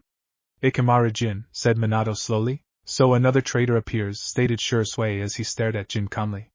It seems that we were right about you after all. You were with Aizen this whole time, weren't you? Jin tilted his head to the side as he stared at Minato, and Shursui with his snake-like stare. I have no idea what you're talking about, Shursui-san, he said, his seemingly permanent grin plastered on his face. I was just strolling through Suriidai when I heard some shouting coming from this direction, so I thought that I'd come by and see what's up. Ikemara Jin, growled Minato. You were always the suspicious one, even more than Aizen, I might add. I'm not surprised at all. Jin, what happened? Asked Aizen, his eyes still focused on Minato and Shursui. Jin's grin grew even bigger. He's gotten even stronger, Aizen Taishu, he said in his usual mocking tone. Seems like we need to watch ourselves around him, am I right? Thud. The area near the door exploded as Naruto came speeding into the building, his Shurikai activated and cloaked in Kurama's shroud. And speak of the devil, said Jin as he stared at Naruto. Minato glanced at his son before turning his gaze back to Aizen. As late as always, huh, Naruto? Naruto maintained a cool look as he glanced at his father. Yukitake Taisha took too long releasing the Shohoin shield, he stated casually. It wasn't my fault, you know. Anyways, no one's hurt or killed, so no worries. He turned his gaze to Aizen, the traitorous captain staring calmly at him. Now, Aizen Naruto clenched his free hand into a fist as he glared at him. Just what are you after? Aizen smiled at Naruto and whispered something as he sheathed his Zanpakuto, surprising everyone in the room with the exception of Jin. What do I want, Uzumaki-kun? That's a very good question indeed. Just what do I want? Money? Power? Maybe all of Soul Society perhaps? Stop playing games and answer me, demanded Naruto. Aizen chuckled softly. Very well, what I want is Kichiki Rukia. Naruto's eyes widened in shock. Our Rukia? Just what the hell are you talking about? If you wanted her so badly, you would have gone after her when she was about to be executed. Aizen closed his eyes and shook his head. You're not understanding my point here, Uzumaki-kun. You and your form shinobis have constantly hindered my plans for quite some time. After I dispose of you and your tiresome comrades, my plan is to acquire a certain item which was placed inside of your friend Kichiki Rukia's soul. I plan to take back what belongs to me, and after that, I will dispose of the pawn. Naruto growled at this. With my own 2 hands. Naruto looked at the floor, his face unreadable. What did you call her? He blinked. Tell me, Aizen. What did you just call Rukia? Aizen smiled at this. I called her a pawn. Is there a problem? Naruto bared his teeth as he looked up at Aizen, his eyes wide and full of malice. Never call her that again, I'll kill you. Aizen's smile grew even bigger as he stared at Naruto, looking like he was enjoying tormenting him. Well, I wonder how you'll manage to do that, Uzumaki-kun. Naruto closed his eyes as he began to feel his rage surge up from inside of him. I'll do it. I'll dash. Naruto, a replica of Konoha, Naruto's mind. Naruto's eyes flew open as he heard Kamikaze's voice. He looked around to find himself inside of his mind once more, which was basically an exact replica of Konoha, he himself being on the top of the Hokage's monument. Konoha was surrounded by a gigantic unmoving hurricane-like storm, and the storm had blocked out the earth as well as the sky. The sky was dark gray, and the thunder rolled from their home above the sky. Naruto closed his eyes and tilted his face towards the sky, breathing in the ice-cold air as he felt the gentle beating of the rain against his face. Kamikaze appeared next to Naruto, placed his hand on his shoulder. Are you calm now, Naruto? Asked Kamikaze, his voice surprisingly serious for once. Can't you see that Aizen's just trying to get you worked up? Kamikaze's grip on his shoulder tightened as he said this. Naruto opened his eyes and glanced sideways at his Zanpakuto's spirit, glaring at him. I know that, Kamikaze. I don't need you to dash. Naruto suddenly stopped talking as he felt something poking his neck. He rolled his eyes down to find the point Kamikaze's blade gently pressing his neck. If you truly want to protect your friends and comrades, then all you need to do is keep your rage under control. You're stronger than him, Naruto, and you're not alone. Naruto's eyes grew wide as Kamikaze said this. You have me, Kurama, your fellow Shinobigamis, and even the Ryokas that came to save Rukia. As long as you don't give in to Aizen's attempts to manipulate you, you can succeed. Kurama, who was trying to rest on the ground behind them, snorted. Don't mind me, just trying to take a nap over here. Naruto remained silent for a few moments. Kamikaze, he looked up and gave his Zanpakuto spirit a huge grin. Despite taunting me all the time, you've always been with me and Kurama to give us a hand, haven't you? I guess that even someone as goofy and crazy as you has their moments. Kamikaze sniffed at this. Everyone has to be serious at time, even someone like me. Naruto looked down at the ground and smiled. I guess that I should have expected this from my Zanpakuto. Back in the real world, Naruto opened his eyes and stared at the now surprised Aizen, a huge grin on his face. I wonder what happened to him, thought Aizen to himself as he stared at the changed boy. Minato smiled as he glanced sideways at his son. I wonder if he and his Zanpakuto managed to have a talk. Naruto looked around and noticed something peculiar. Wait a second, that conversation took almost 20 minutes, but it feels like only couple of seconds had passed here. Well, I'm waiting, Uzumaki-kun, said Aizen. Naruto raised his sword and got into a fighting position, a serious look on his face. I'll make sure that you don't get into my head again, and I'll definitely make sure that you never get your hands on the item that's inside of Rukia. The smile on Aizen's face disappeared. You shouldn't get so full of yourself, he said, his eyes narrowed. Fear not, Uzumaki-kun. I will soon show you the error of what you just said. Shursui, who had slowly backed up so that he was almost directly behind Minato, raised his Zanpakuto to his face, his eyes closed. Karasu no Tsuruya, he whispered quietly, opening his eyes to reveal his Sharingan. So Kayaka Hill, Tsuriyai, Soul Society, Abarai Fukutechu. Renji stopped and turned around to see Haku and Hiruzen running up to them. Haku Fukutechu. Hiruzen Fukutechu. Good to see you're still not tired out, said Hiruzen as glanced over Renji. Are you hurt anywhere? Renji grinned. Not really. I'm still sore from my battle with Kachiki Taishu, but other than that I'm good to go. Hiruzen nodded. Very well then. Haku, go ahead and lead the way. I'll stay in the back in case anyone tries to intercept us along the way. Haku nodded and sprung forward. Let's go, he said as he sped across the plain. Renji and the others followed closely behind. After 20 or so minutes of running, Renji glanced behind at Hiruzen. So, Hiruzen Fukutechu, he started. What's all of this about? Hiruzen closed his eyes for a brief second before answering. Aizen Sosuke has betrayed Soul Society, he said bluntly. Renji and Rukia's eyes widened in shock. What? Exclaimed Renji. Aizen Taishu a traitor? Impossible, Haku shook his head. I'm afraid that it's true. It seems that he was after a certain item, and apparently it had something to do with your execution, Rukia. Rukia pointed to herself. And me? Yes, said Haku. He was aiming for you to be killed so that he could somehow use that to get the item that he wanted. Renji clenched his teeth. That lousy piece of... That scumbag. That traitor. I'll kill him and all of his subordinates, for what they've done. Hiruzen reached out and grabbed his shoulder. Don't be so hasty, Abarai Fukutechu. Aizen Sosuke may be a traitor, but he's still a captain. Also, remember that you've already fallen victim to his Kyoka Suigetsu, and his subordinates are also captains. Renji blinked. His Kyoka Suigetsu? What do you mean by me having already fallen victim to it? I thought that his Zanpakuto was dash. Hiruzen shook his head. He's been lying to everyone this whole entire time. His Zanpakuto, Kyoka Suigetsu, has the ability of what you might call complete hypnosis. Complete hypnosis? That's right, said Hiruzen. Although I'm not exactly 100% sure on this. Anyone who should happen to look upon the Zanpakuto in its Shirkai state falls victim to its complete hypnosis, and there's absolutely no way to free themselves from it. But I should still at least try to dash. And remember that you gave Ichigo your word that you'd protect Rukia with your life, Hiruzen reminded him. Renji looked down at the ground as he ran. I guess so. Don't worry, Renji Fukutechu, said Hiruzen with a slightly encouraging smile. Naruto, he's been preparing for a showdown with Aizen for quite some time. We'll be alright. Rukia stared blankly at the trees they passed by as Renji ran with her in his arms. Naruto, Ichigo, just how far are you two willing to go in order to save a friend? I feel as if you two were meant to meet each other. I felt as if it was fate, but I also feel as if you two are too similar for your own goods. Wait, what? Renji suddenly looked back at Hiruzen. You mean that there's more than one subordinate? Haku nodded. Yes, he said. One is Ikimara Jin, and the other one is... Stop, said Haku as he skidded to a halt. Renji looked at him, confused. What's going on, Haku Fukutechu? It's him, whispered Haku as he stared ahead at a figure approaching them. Who?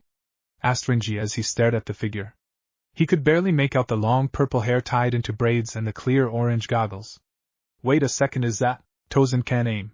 I must admit that I'm impressed, said Tozen as he stopped 10 feet in front of the 4 Shinigamis. You Shinobigamis are quite impressive. I suppose that living in the ninja world has its benefits after all. Let me ask you this one thing: how was it that only you people were able to anticipate our every move when the others could not? Hiruzen narrowed his eyes as he glared at Tozen. We're here to take you in. Tozen can aim. How foolish. Tozen concentrated on their ryatsas and measured the distance between the formed shinobis and the 2 Shinigamis. He suddenly flash-stepped in between Haku and Hiruzen, raising his hand slightly. Satan Hakuja. A long white piece of cloth emerged from Tozen's sleeve and wrapped itself around himself and the 2 that he was after. That is, until... What?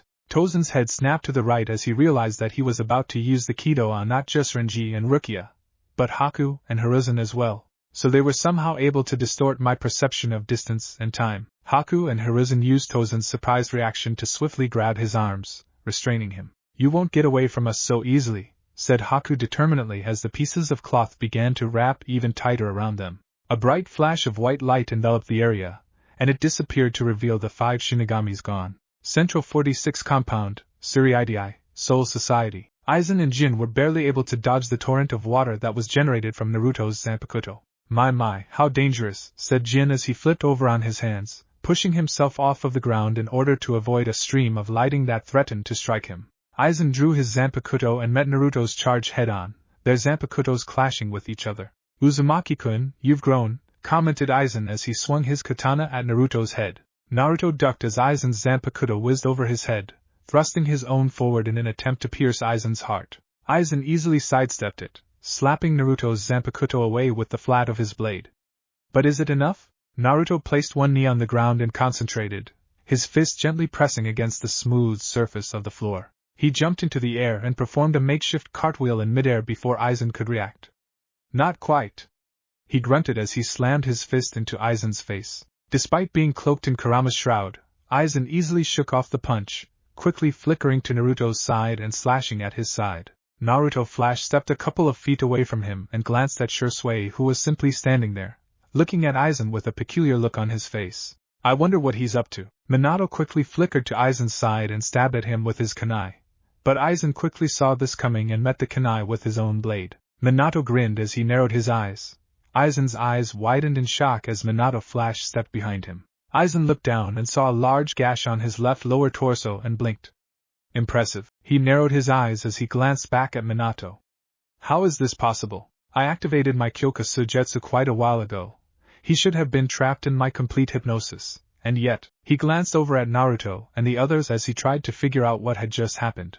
I know for a fact that Uzumaki Naruto is able to counter my Kyoka Sujetsu with his Kyuubi's assistance, and I am also well aware that the other Shinobigamis know of my Zanpakuto's complete hypnosis, and the fact that Uchiha Shursui, Fugaku, and Mikoto can use their Sharingans to cancel out my Kyoka Sujetsu's abilities, so what could be? Aizen's eyes strayed over to where Shursui was at. Is dash? Aizen ducked in order to avoid Minato's fast attack, his kunai slicing the tip of Aizen's hair as it passed overhead. You shouldn't assume that you've seen our full powers, Aizen, said Minato as he spun his kunais on the tip of his fingers. None of us had ever needed to go all out against an opponent. That's all. Minato quickly threw both of his kunais at Aizen as his eyes widened in shock, one after another. Aizen easily dodged these, but Minato surprised him by swiftly appearing behind him, grabbing the kunais and flickering to Aizen's side. Aizen crouched down and slammed his blade against Minato's kunais. The strength of Aizen's blow forced Minato back a couple of inches, surprising him. But that doesn't mean that Aizen isn't dangerous, thought Minato to himself, as he braced himself for another blow. He may be cruel and a traitor, but he's still one of the most skilled opponents that I've ever faced. But then, started Shursui as Naruto and Minato appeared next to him. It looks like we'll need to go all out in order to defeat you, Aizen Sosuke. Do not consider yourself worthy of facing us, Aizen Sosuke, said Minato as Jin walked over to Aizen's side. Consider it an honor that we consider you dangerous enough to crush with all of our might. Aizen narrowed his eyes as he stared at his vice-captain. How arrogant, chuckled Aizen suddenly, surprising the three. You three have yet to see what your opponent can do, and yet you already assume that you can defeat him? Minato grinned as he, Naruto, and Shursui all rolled up right sleeves, revealing a seal on each of their right forearms that were nearly identical to the ones that were placed on the captain and vice-captains who entered the human world. Aizen blinked, unwilling to show how surprised he was to the enemies. It can't be. What are those? Naruto sighed and gave him a grin. Having foreseen this event happening beforehand, my Tozen had my cousin place these seals on myself and the rest of the Shinobigamis before entering the Shino Academy in order to hide our true strengths. Jin slightly frowned at this. What you're trying to say, Naruto-san? What I'm saying is that the total amount of our powers that were sealed off is around half, said Naruto. Aizen's eyes widened in shock as he said this. Impossible. The Ryatsus, with the exception Uzumaki Naruto's, which is obviously higher than a captain levels, could already be considered to be on a captain levels, and yet they're claiming to only be using half of their full power? Jin chuckled quietly to himself as he realized what this meant. Oh well, what can you do, Aizen Taishu? We best be getting out of here before this gets even more unpleasant, he said as a long piece of white cloth emerged from his sleeve.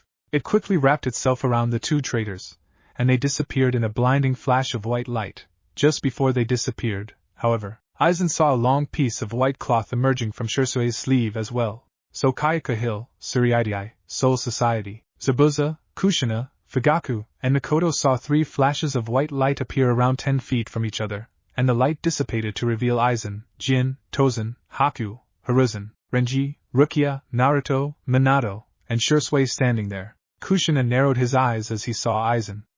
So it's finally about to happen. As her eyes drifted to Naruto and the others, her eyes widened as she saw their right sleeves rolled up. Naruto, Minato, and Shursui Flash stepped in between Aizen and Renji's group, bracing themselves in case Aizen's group tried to attack. Oi Naruto!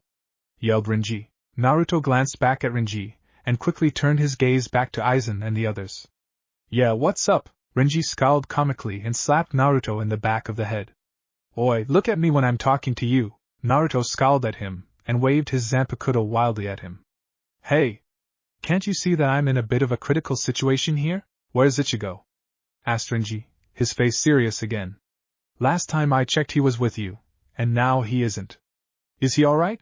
I left him with that Byakuya a while back, said Naruto as he glanced at the direction that Ichigo and Byakuya were in. I'm sure that he's fine, Renji. Ichigo would never lose to someone like him. Renji closed his eyes and sighed. Let's hope. Naruto turned back to Aizen and the others and took up his position. Anyways, you and Rukia get out of here, alright? Renji narrowed his eyes. Are you kidding me? There's no way that I'm just gonna dash. Oi, tattoo brows. Renji's eyes widened in shock as Naruto glared at him.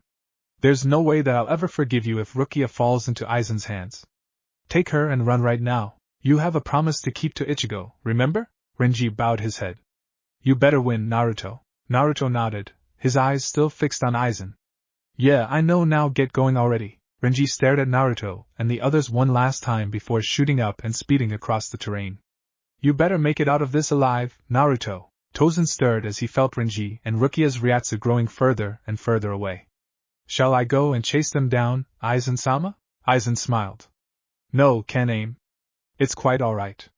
We can track down those two in our own pace later, but taking care of these former shinobis is our main priority as of now. Naruto smirked when he heard this. Well, good luck on that, Aizen, he said in a mocking tone. Naruto and the other Shinobigamis placed their left hands on their respective seals, and as their power limiters began to glow, Naruto and the other former shinobis looked up at Aizen and his 2 subordinates, their eyes glowing as an overwhelming amount of Ryatsu began to flow from within them. Kai! Ichigo slammed the point of sword into the ground and clenched his teeth. Byakuya, who was just a few away from him, stumbled forward as he tried not to black out. He looked at his bloodied hand and clenched it into a tight fist. So you wanted to know why I was okay with killing Rukia? Ichigo turned around and faced him as he heard this. Those who have sinned must be judged, continued Byakuya. Once the sentence is decided it's final because it is the law. So because it's the law, you'd even kill your own sister? Asked Ichigo. Affection for relatives, how ridiculous. Ichigo's eyes widened.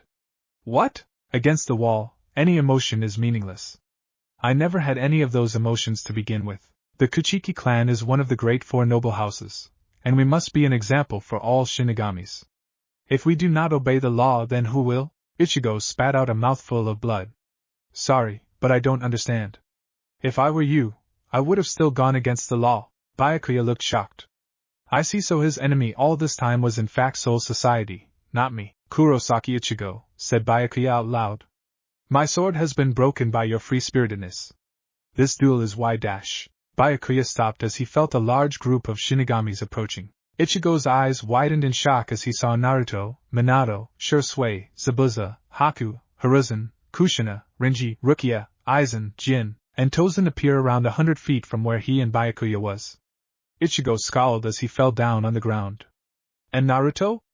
And Renji and Rukia as well? Just what the hell is he doing?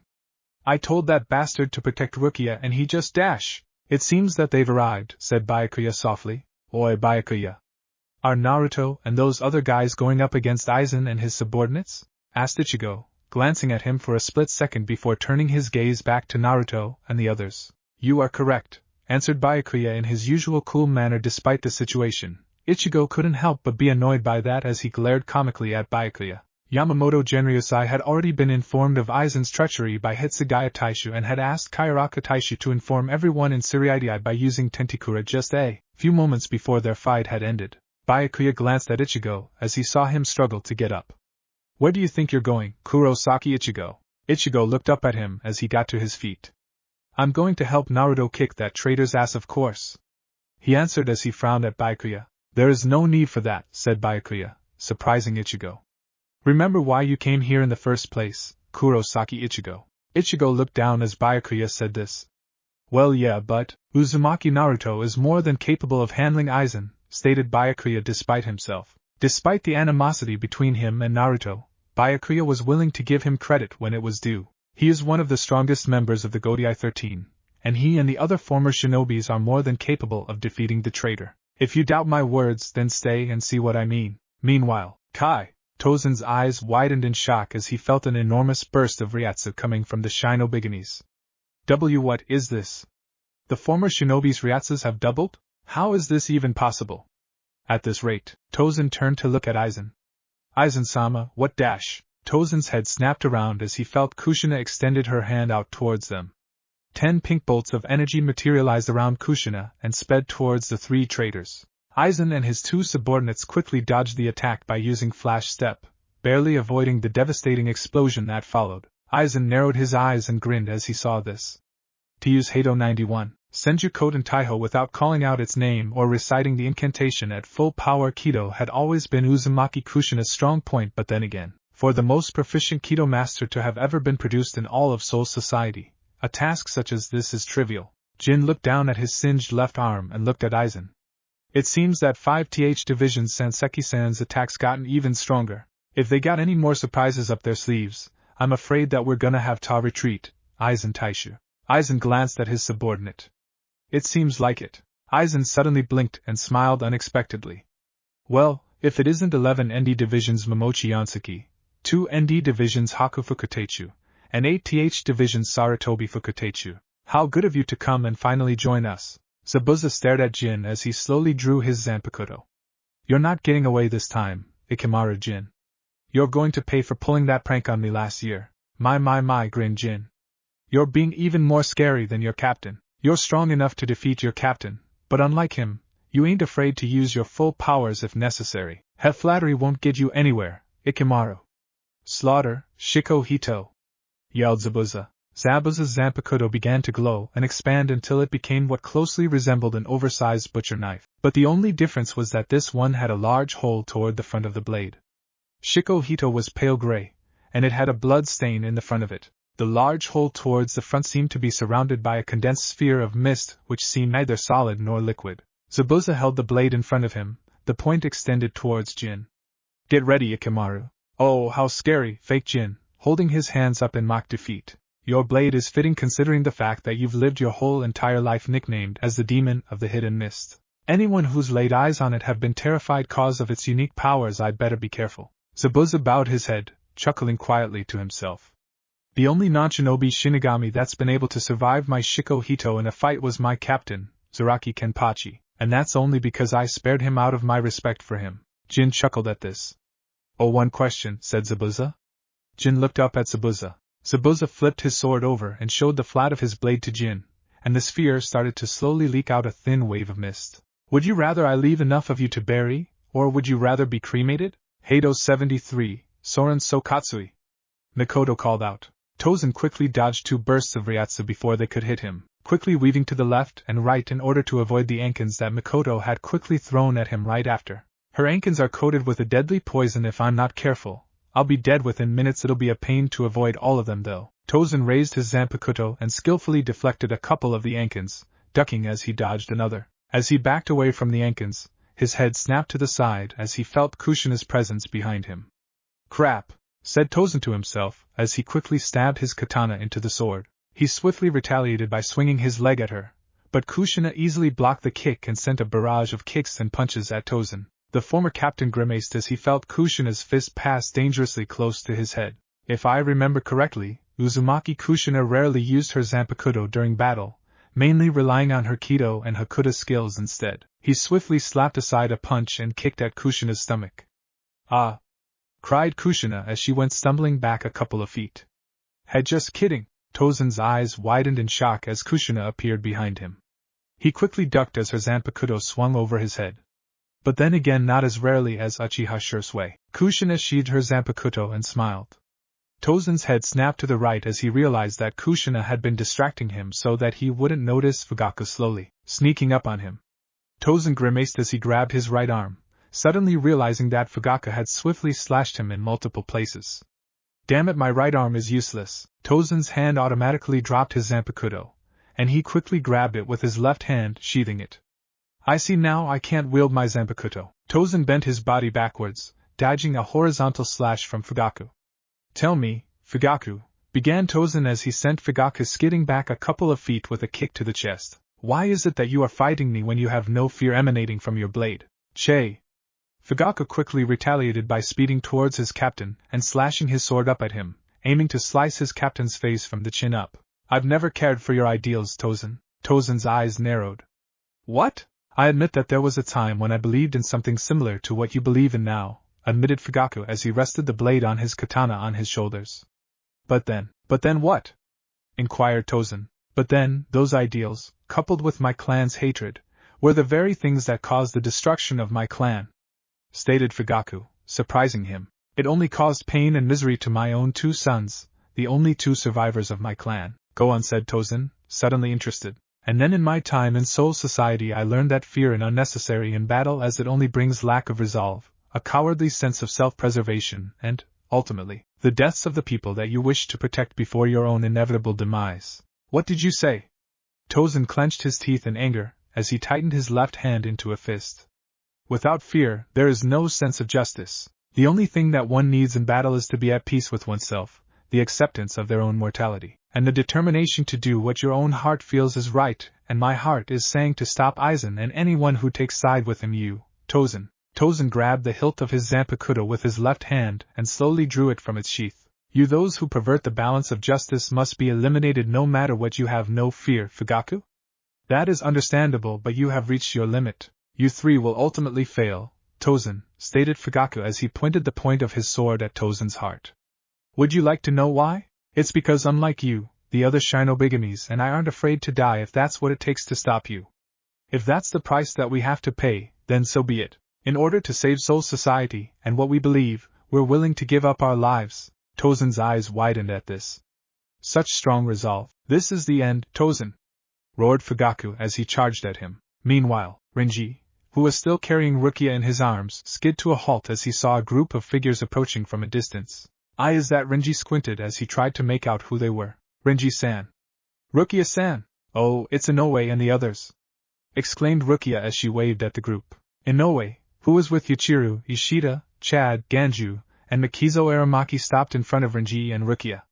Are any of you hurt? Asked Rukia as she looked over Inoue. Inoue shook her head. No, we're all fine. Rukia's eyes widened in shock as she felt herself fall through the air. She quickly landed safely on the ground, but Renji collapsed on the ground from exhaustion. Renji-san. Inoue quickly knelt by him. He's out cold, oh no, Rukia sighed.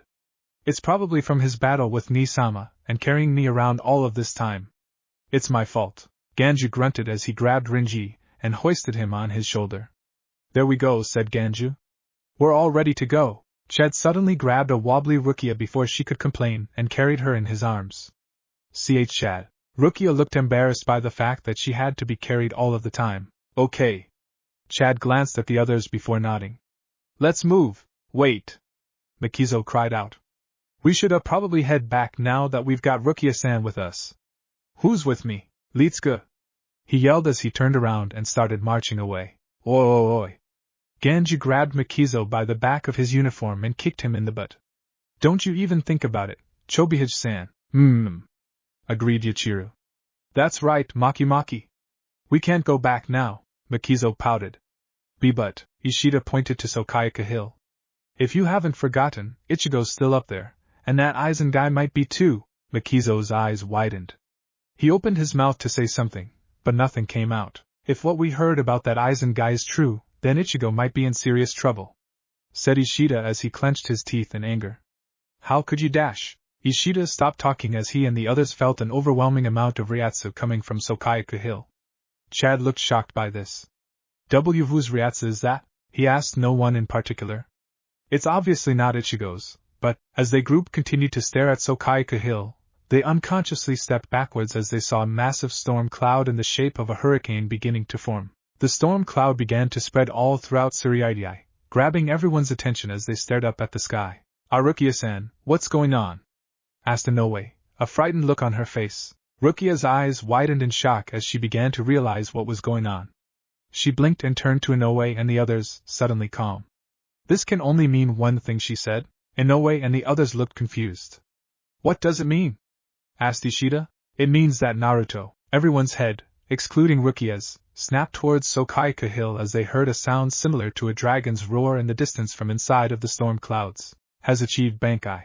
Minato tilted his head to the side, easily dodging a thrust attack from his former captain. He flipped over on his hands and kicked the flat of Aizen's blade with impressive force that forced Aizen back a few feet. Aizen slashed at his arms, and Minato quickly reacted by pushing himself off of the ground using his arms and flipping over so that he landed on his feet. Aizen kept his cool as he studied the movements of his former vice-captain. Impressive, the Shinobigamas have to upper hand as of now. If we keep on like this, then... Aizen's eyes locked onto Shirsui's as he glanced at him and Naruto, and his eyes narrowed as he saw Shirsui smile. So, Aizen, began Shirsui, how does it feel to finally be on the verge of defeat? Aizen simply shook off the comment, and responded to it with a question of his own. Uchiha Shirsui, it's quite obvious that you are not standing there just for show, so tell me this, what have you done to me? Shirsui smirked slightly at this. Aizen, he said slowly, as my enemy, it would be almost suicidal for me to reveal the secrets behind my abilities, but... Aizen raised an eyebrow. But, I will say that your Zanpakuto isn't the only one that can manipulate others. Now, Shirsui's Zanpakuto, Karasa no Hansha, had 3 main abilities. The first one was Karasa no Tsuruya, which is activated by Shirsui himself, and everything within the blade in Shirsui's sight falls into illusions similar to Kyoka Suigetsu's complete hypnosis. But Shirsui could also manipulate his opponent's perception of space and time. This ability could also be further enhanced with his Sharingan. The second ability, Shin no Hansha, activates on its own accords at the moment of the Shirkai's release, and it protected Shirsui's mind from all foreign entities and all forms of manipulation, including Kyoka Suigetsu's complete hypnosis. The third ability, Mir, allows Shirsui to extend his Shin no Hansha ability to others around him whenever he wanted to, but the downside to this ability was that he could not use his Zanpakuto to enhance the reach of his Karasa no Tsuruya while Mir was activated. Aizen's eyes widened in shock. So he's placed an illusion on me? To have placed an illusion on me that's even more powerful than my own. Aizen clenched his teeth and unexpectedly rushed towards the wounded Byakuya that was lying on the ground, his sword raised for the kill. Farewell, Kuchiki Taisha. What? Aizen looked shocked as his attack was suddenly blocked by Naruto, who was looking at him with a very angry look on his face. Aizen, you coward! Spat Naruto as he pushed Aizen back an inch, their blades scraping against each other. You must have no shame if you're willing to attack an unarmed person who can barely stand. Byakuya stared at Naruto with a look on his face despite being shocked by Naruto's actions. Uzumaki Fukutechu. Naruto glanced back at him. What is it? Why are you protecting me when you despise me so? Asked Byakuya calmly. Naruto ducked and avoided Aizen's blade, countering the move by swinging his own sword at him. It's just something that I learned from my sensei back in the shinobi world. Naruto took a deep breath as he stared at Byakuya. Those who break the rules are scum, but those who abandon their friends are worse than scum. I may see you as someone who's worse than a scum, but you're still a comrade, and more importantly, you're Rukia's older brother, so as far as I'm concerned I can't. And I won't let Aizen kill you even if I can't stand you. Byakuya's looked shocked. Uzumaki Naruto, he's the same as that Kurosaki Ichigo. Our confrontations over the past several days were truly an attempt to save Rukia's life, and he was only following his own heart from the start. Byakuya snapped out of his thoughts as Naruto pushed Aizen back several yards with brute force. Naruto! Naruto turned around to see his dad and Shisui appear beside him. Tozen Shisui-sensei, get everyone else to stand back, said Naruto quietly, his head bowed. I'm going to finish this battle once and for all. Ichigo looked angry at this. What? Naruto, I know that Byakuya and I might be in a bad state right now, but we can still help you guys fight Aizen. I know that, stated Naruto as he glanced over at him. But I'm not worried about Aizen hurting you too. Ichigo's eyes widened. What do you mean? Naruto looked up at Aizen with a serious look on his face. I'm afraid that I don't have enough control over what I'm about to do now, so you guys might get caught in the crossfire. What do you mean by that, Uzumaki Naruto? Asked Byakuya calmly. Minato quickly caught on to what his son was saying and looked hard at him. Naruto, he said quietly. Have you really achieved Bankai? Naruto nodded in response. I'm sorry for disobeying your orders as you told me not to obtain it yet, but I dash. It's alright, replied Minato. You don't have to say anything. I already knew that you would go ahead and do it without my permission, but I'm just glad that you waited as long as you did before going on with your Bankai training. Just be careful, son. Minato quickly grabbed Ichigo by his shahakusho and disappeared. Shisui and Byakuya quickly followed suit. Naruto turned to Aizen and deactivated Kurama's shroud, causing Aizen to look surprised. Why did you do that? Asked Aizen curiously. I'll activate it again after I activate my newest trump card, he replied. Don't worry about it. Aizen's eyes widened as he realized what Naruto meant, and jumped forward to stop him, but it was too late. Naruto released a monstrous level of Ryatsu that surprised Aizen and overwhelmed him, and he stared at Aizen with a determined look in his eyes. It's time to end this battle, Aizen! Roared Naruto. He pointed his blade into the air, the tip of the katana gleaming against the sun. Bankai! Minato and the others, including Aizen, looked up at the sky as they saw the sky beginning to darken. Giant storm clouds started to form over Naruto's head, and the storm clouds slowly began to spread throughout Tsurayai, causing everyone to look up at the sky, wondering what was going on. A loud roar echoed above the cloud before a massive column of water, wind, and lightning fell from the storm above. Everyone looked on in amazement as the massive column of elements channeled itself through Naruto's Zanpakuto, eventually expanding to encase him until he could not be seen from the outside. After a few seconds, the column created by Naruto's Bankai dissipated while the giant storm clouds overhead organizing themselves to form a massive maelstrom. Kamikaze no Mi! Naruto yelled out as he emerged from the dispersed column, revealing himself to Aizen. Naruto was cloaked in armor similar to the one that the spirit of Kamikaze wore, made purely of lightning along with a shortened shakuto that was connected to the armor with an extendable rope made of pure lightning. On the back of the armor was the Uzumaki clan crest made out of black lightning. Naruto stared hard at Aizen, his gaze even more serious than before. I hope that you're ready, Aizen, because you're about to die on this hill. Aizen-sama! Aizen glanced to the left and right as Jin and Tozen appeared next to him. Jin observed Naruto's new form, his seemingly permanent grin growing even wider. My, how scary, he said jokingly. And I thought that you were scary enough without your Bankai. Naruto smirked at this. I've had just about enough of your sarcasm, he said. I'm really going to enjoy putting some real fear into you. Jin opened his to question this, but he stopped as he saw Naruto beginning to channel his Ryatsu through his blade. Naruto pointed the tip of the blade at Aizen and his two subordinates. Idai Genso Ikari. Aizen and his two subordinates' eyes widened in surprise as a wide beam of what seemed like water, wind, and lightning shot out of the tip of Naruto's Zanpakuto. So fast, thought Tozen as he readied himself. Boom! Aizen and the two others were barely able to dodge the attack as it completely devastated a good portion of the area. Even though they were able to dodge the attack, they were blown back several meters back due to the intense shockwave that was generated by the attack. Aizen narrowed his eyes as he went flying through the air. Quite an attack. Uzumaki Naruto's Zanpakuto had always been able to manipulate wind, lightning, and water, but the ability to manipulate all three elements at once is a new one. If he has any more tricks up his sleeves, then I will be forced to retreat without the Hogyoku. Naruto reactivated Kurama's shroud right after he sent Aizen and the others flying, grabbing his tethered blade and throwing it at Aizen repeatedly. Ichigo's eyes widened as he saw this. This is just like what my inner hollow did when he fought me.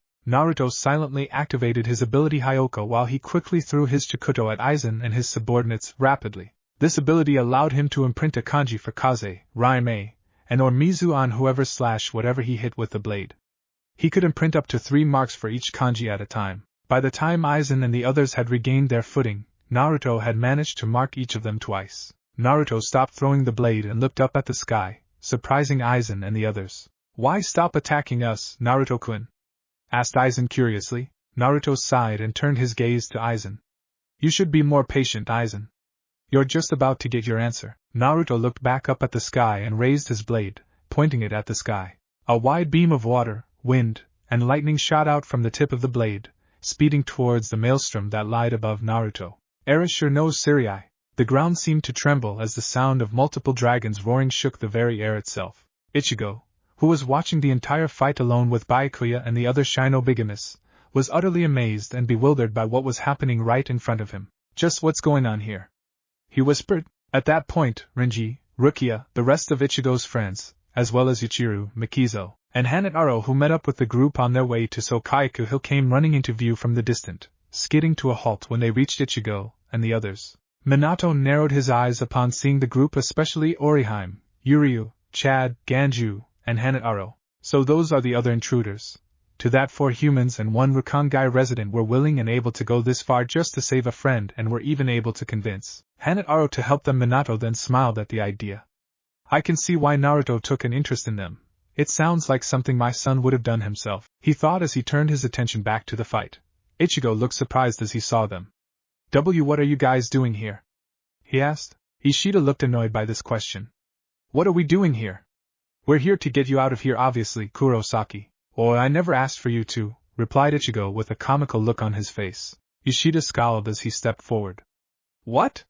You dash." "I said that I didn't dash." Ishida suddenly turned around as he noticed Aizen and the others fighting a blonde-haired figure.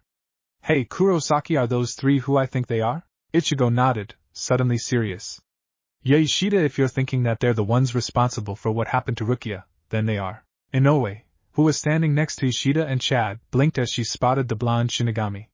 "Hey, who is that person that's fighting those 3? She asked, looking over at Renji. "That's Uzumaki Naruto," said Renji weakly. Inoue, Chad, and Ishida looked shocked. Chad looked down at Rukia. "Kuchiki-san, who exactly is this Naruto anyways?" Rukia sighed as she looked at her vice-captain. "Juzen Bantai Fukutechu, Uzumaki Naruto, he's my vice-captain, as well as one of the strongest members of the Godai 13. He's also a close friend of mine, and he's also a former shinobi." Ishida looked confused. "A shinobi? What does that dash?" He was suddenly interrupted by a terrified Hanataro pointing at the giant maelstrom above. "The maelstrom is getting even bigger," he squeaked. Everyone looked up at the direction that Hanataro was looking in and saw that the storm was growing. It had now already grown over 5 times in size in the past couple of seconds, and it now reached as far as the 4th districts in all of the 4 regions of the Rukangai area. "Oi, look up there!" yelled Ganja suddenly. "There's something coming out of the sky." The group then turned their gazes at the sky directly above Naruto just as 3 large openings in the storm clouds formed above him. At that moment, the areas that had been engulfed by the maelstrom were suddenly beset and drenched by heavy rain and wind. Naruto glanced up at the sky and then turned his gaze to Aizen and his subordinates. "Erasure no Sirai is my Bankai's most powerful ability. However, it also uses up so much of my Riryoku that if I don't deactivate it in time, my Bankai will forcibly deactivate itself, after which point I won't be able to use it until that lost Riryoku is restored after 5 days," Naruto explained. Fade to black. From Bleach, link www.youtube.com watch, V=WSBV7CJZLKS. Remember to include the backspaces and slashes. "It's a big gamble for me to use this attack." Naruto stopped just in time as the sound of the roaring dragons returned. This time, however, the roars continued to grow louder and louder until the source of the roars finally emerged from the 3 openings in the storm clouds in the form of 3 massive dragons that all had glowing red-silted pupils. One was composed of water, while the other 2 were composed of wind and lightning, respectively. Everyone on the hill stared at the magnificent beasts in shock. Ishida's eyes widened as he saw them. "Just what the hell are those things?" he said quietly to no one in particular. Aizen looked surprised and stared at them with wide eyes. "This is, as I was saying," said Naruto, catching Aizen's attention. "Despite the dangers of Erasure no Sirai, Its sheer power makes it worth taking the risk, as you're about to see. The lightning from Naruto's blade and tether suddenly dissipated, and the lightning from the two objects reappeared around Naruto's hands, which he used to create the dragon's seal. His hands now looked like two lightning gauntlets. How, Kaze no Tsurei! Aizen and the other two's eyes widened in shock as the wind dragon suddenly flew at them like a bullet, the three barely being able to dodge it. Unfortunately for Aizen and his cohorts though, Aizen was marked with the Kaze Hyoka, so the dragon simply swerved and sped towards them once more. Not so fast! Cried Naruto as he saw them dodge. Crash! Mizu no Tsurei! The water dragon, to the trio's surprise, joined in the assault and sped towards the three. They were barely able to dodge both of the dragons as they crashed into the ground next to them. It was much more difficult to dodge, however, as Jin and Tozen were both marked with the Mizu Hyoka that were now glowing as well. The three were now trapped between the two dragons, and as the beasts charged at them, Naruto narrowed his eyes. You guys won't be escaping again. Roar Raime no Tsurei! As he said this, the dragon made out of lightning attacked Aizen and the others from above. Between the three of them, they managed to hit the three with a pincer attack, and as the result of the attack, the collision of the three dragons created a massive shockwave that destroyed part of the Sokaiku hill that the broken scaffold was on, causing it to collapse and fall to the ground below. As the blast subsided, Naruto deactivated Erasure no Tsurei and reverted back to his Shurikai, causing the sword to reappear on his right hand. The storm slowly subsided, causing the maelstrom to disappear. Naruto grimaced slightly as he gripped his sword tightly with his hand. If I had taken another minute to finish this battle, then I would have lost my Bankai for 5 days. Naruto turned his attention to Aizen and the others, who had been critically injured as a result of the attack. It was quite obvious that they were no longer able to fight as a result. Naruto pointed his sword at Aizen, who had been so badly injured that Jin had to prop him up on his shoulder. The fight's over, Aizen. You've lost. At that moment, Ichigo, his friends, as well as the other Shinobigamists and Shinigamis, suddenly appeared and rushed over to where Naruto and the others were. And Aizen, to Naruto's surprise, chuckled lightly despite his grievous injuries. Naruto narrowed his eyes as he got into his fighting stance. You might have won the battle, but this war is far from over. Naruto opened his mouth to respond, but before he could say anything, Aizen and his cohorts were enveloped in a large square beam. Naruto, realizing that they were about to escape, got ready to attack them. Do not attack, said a voice behind him. Naruto stopped and looked behind him to see the captain commander there. He also saw that Yukitake, along with Suifone, Unohana, Shunsui, Hitsugaya, Ranjaku, and Yoruichi had arrived with the rest of the group. Captain Commander! Exclaimed Naruto. This is called negation, explained the captain commander. It's something that Minoses used to rescue some of their own. Naruto turned to look at the Jillian's dash. And anyone who's fought against the Minos knows that once the light descended on Aizen, we could no longer touch him. Naruto sighed at this. The captain commander looked at Aizen, then Naruto. You still fought well, Uzumaki Fukutetsu. Thanks to you and the other former shinobi's valiant efforts, you all have managed to stop Aizen from achieving his goals and an injustice that would have put Soul Society in grave danger. This dash. The captain commander looked up at Aizen as he heard a light chuckle coming from him. How arrogant of you to assume that, Yamamoto Genryosai, said Aizen. Uzumaki-kun and the other shinobis have only managed to slow down my plans, and I will eventually succeed in my plans.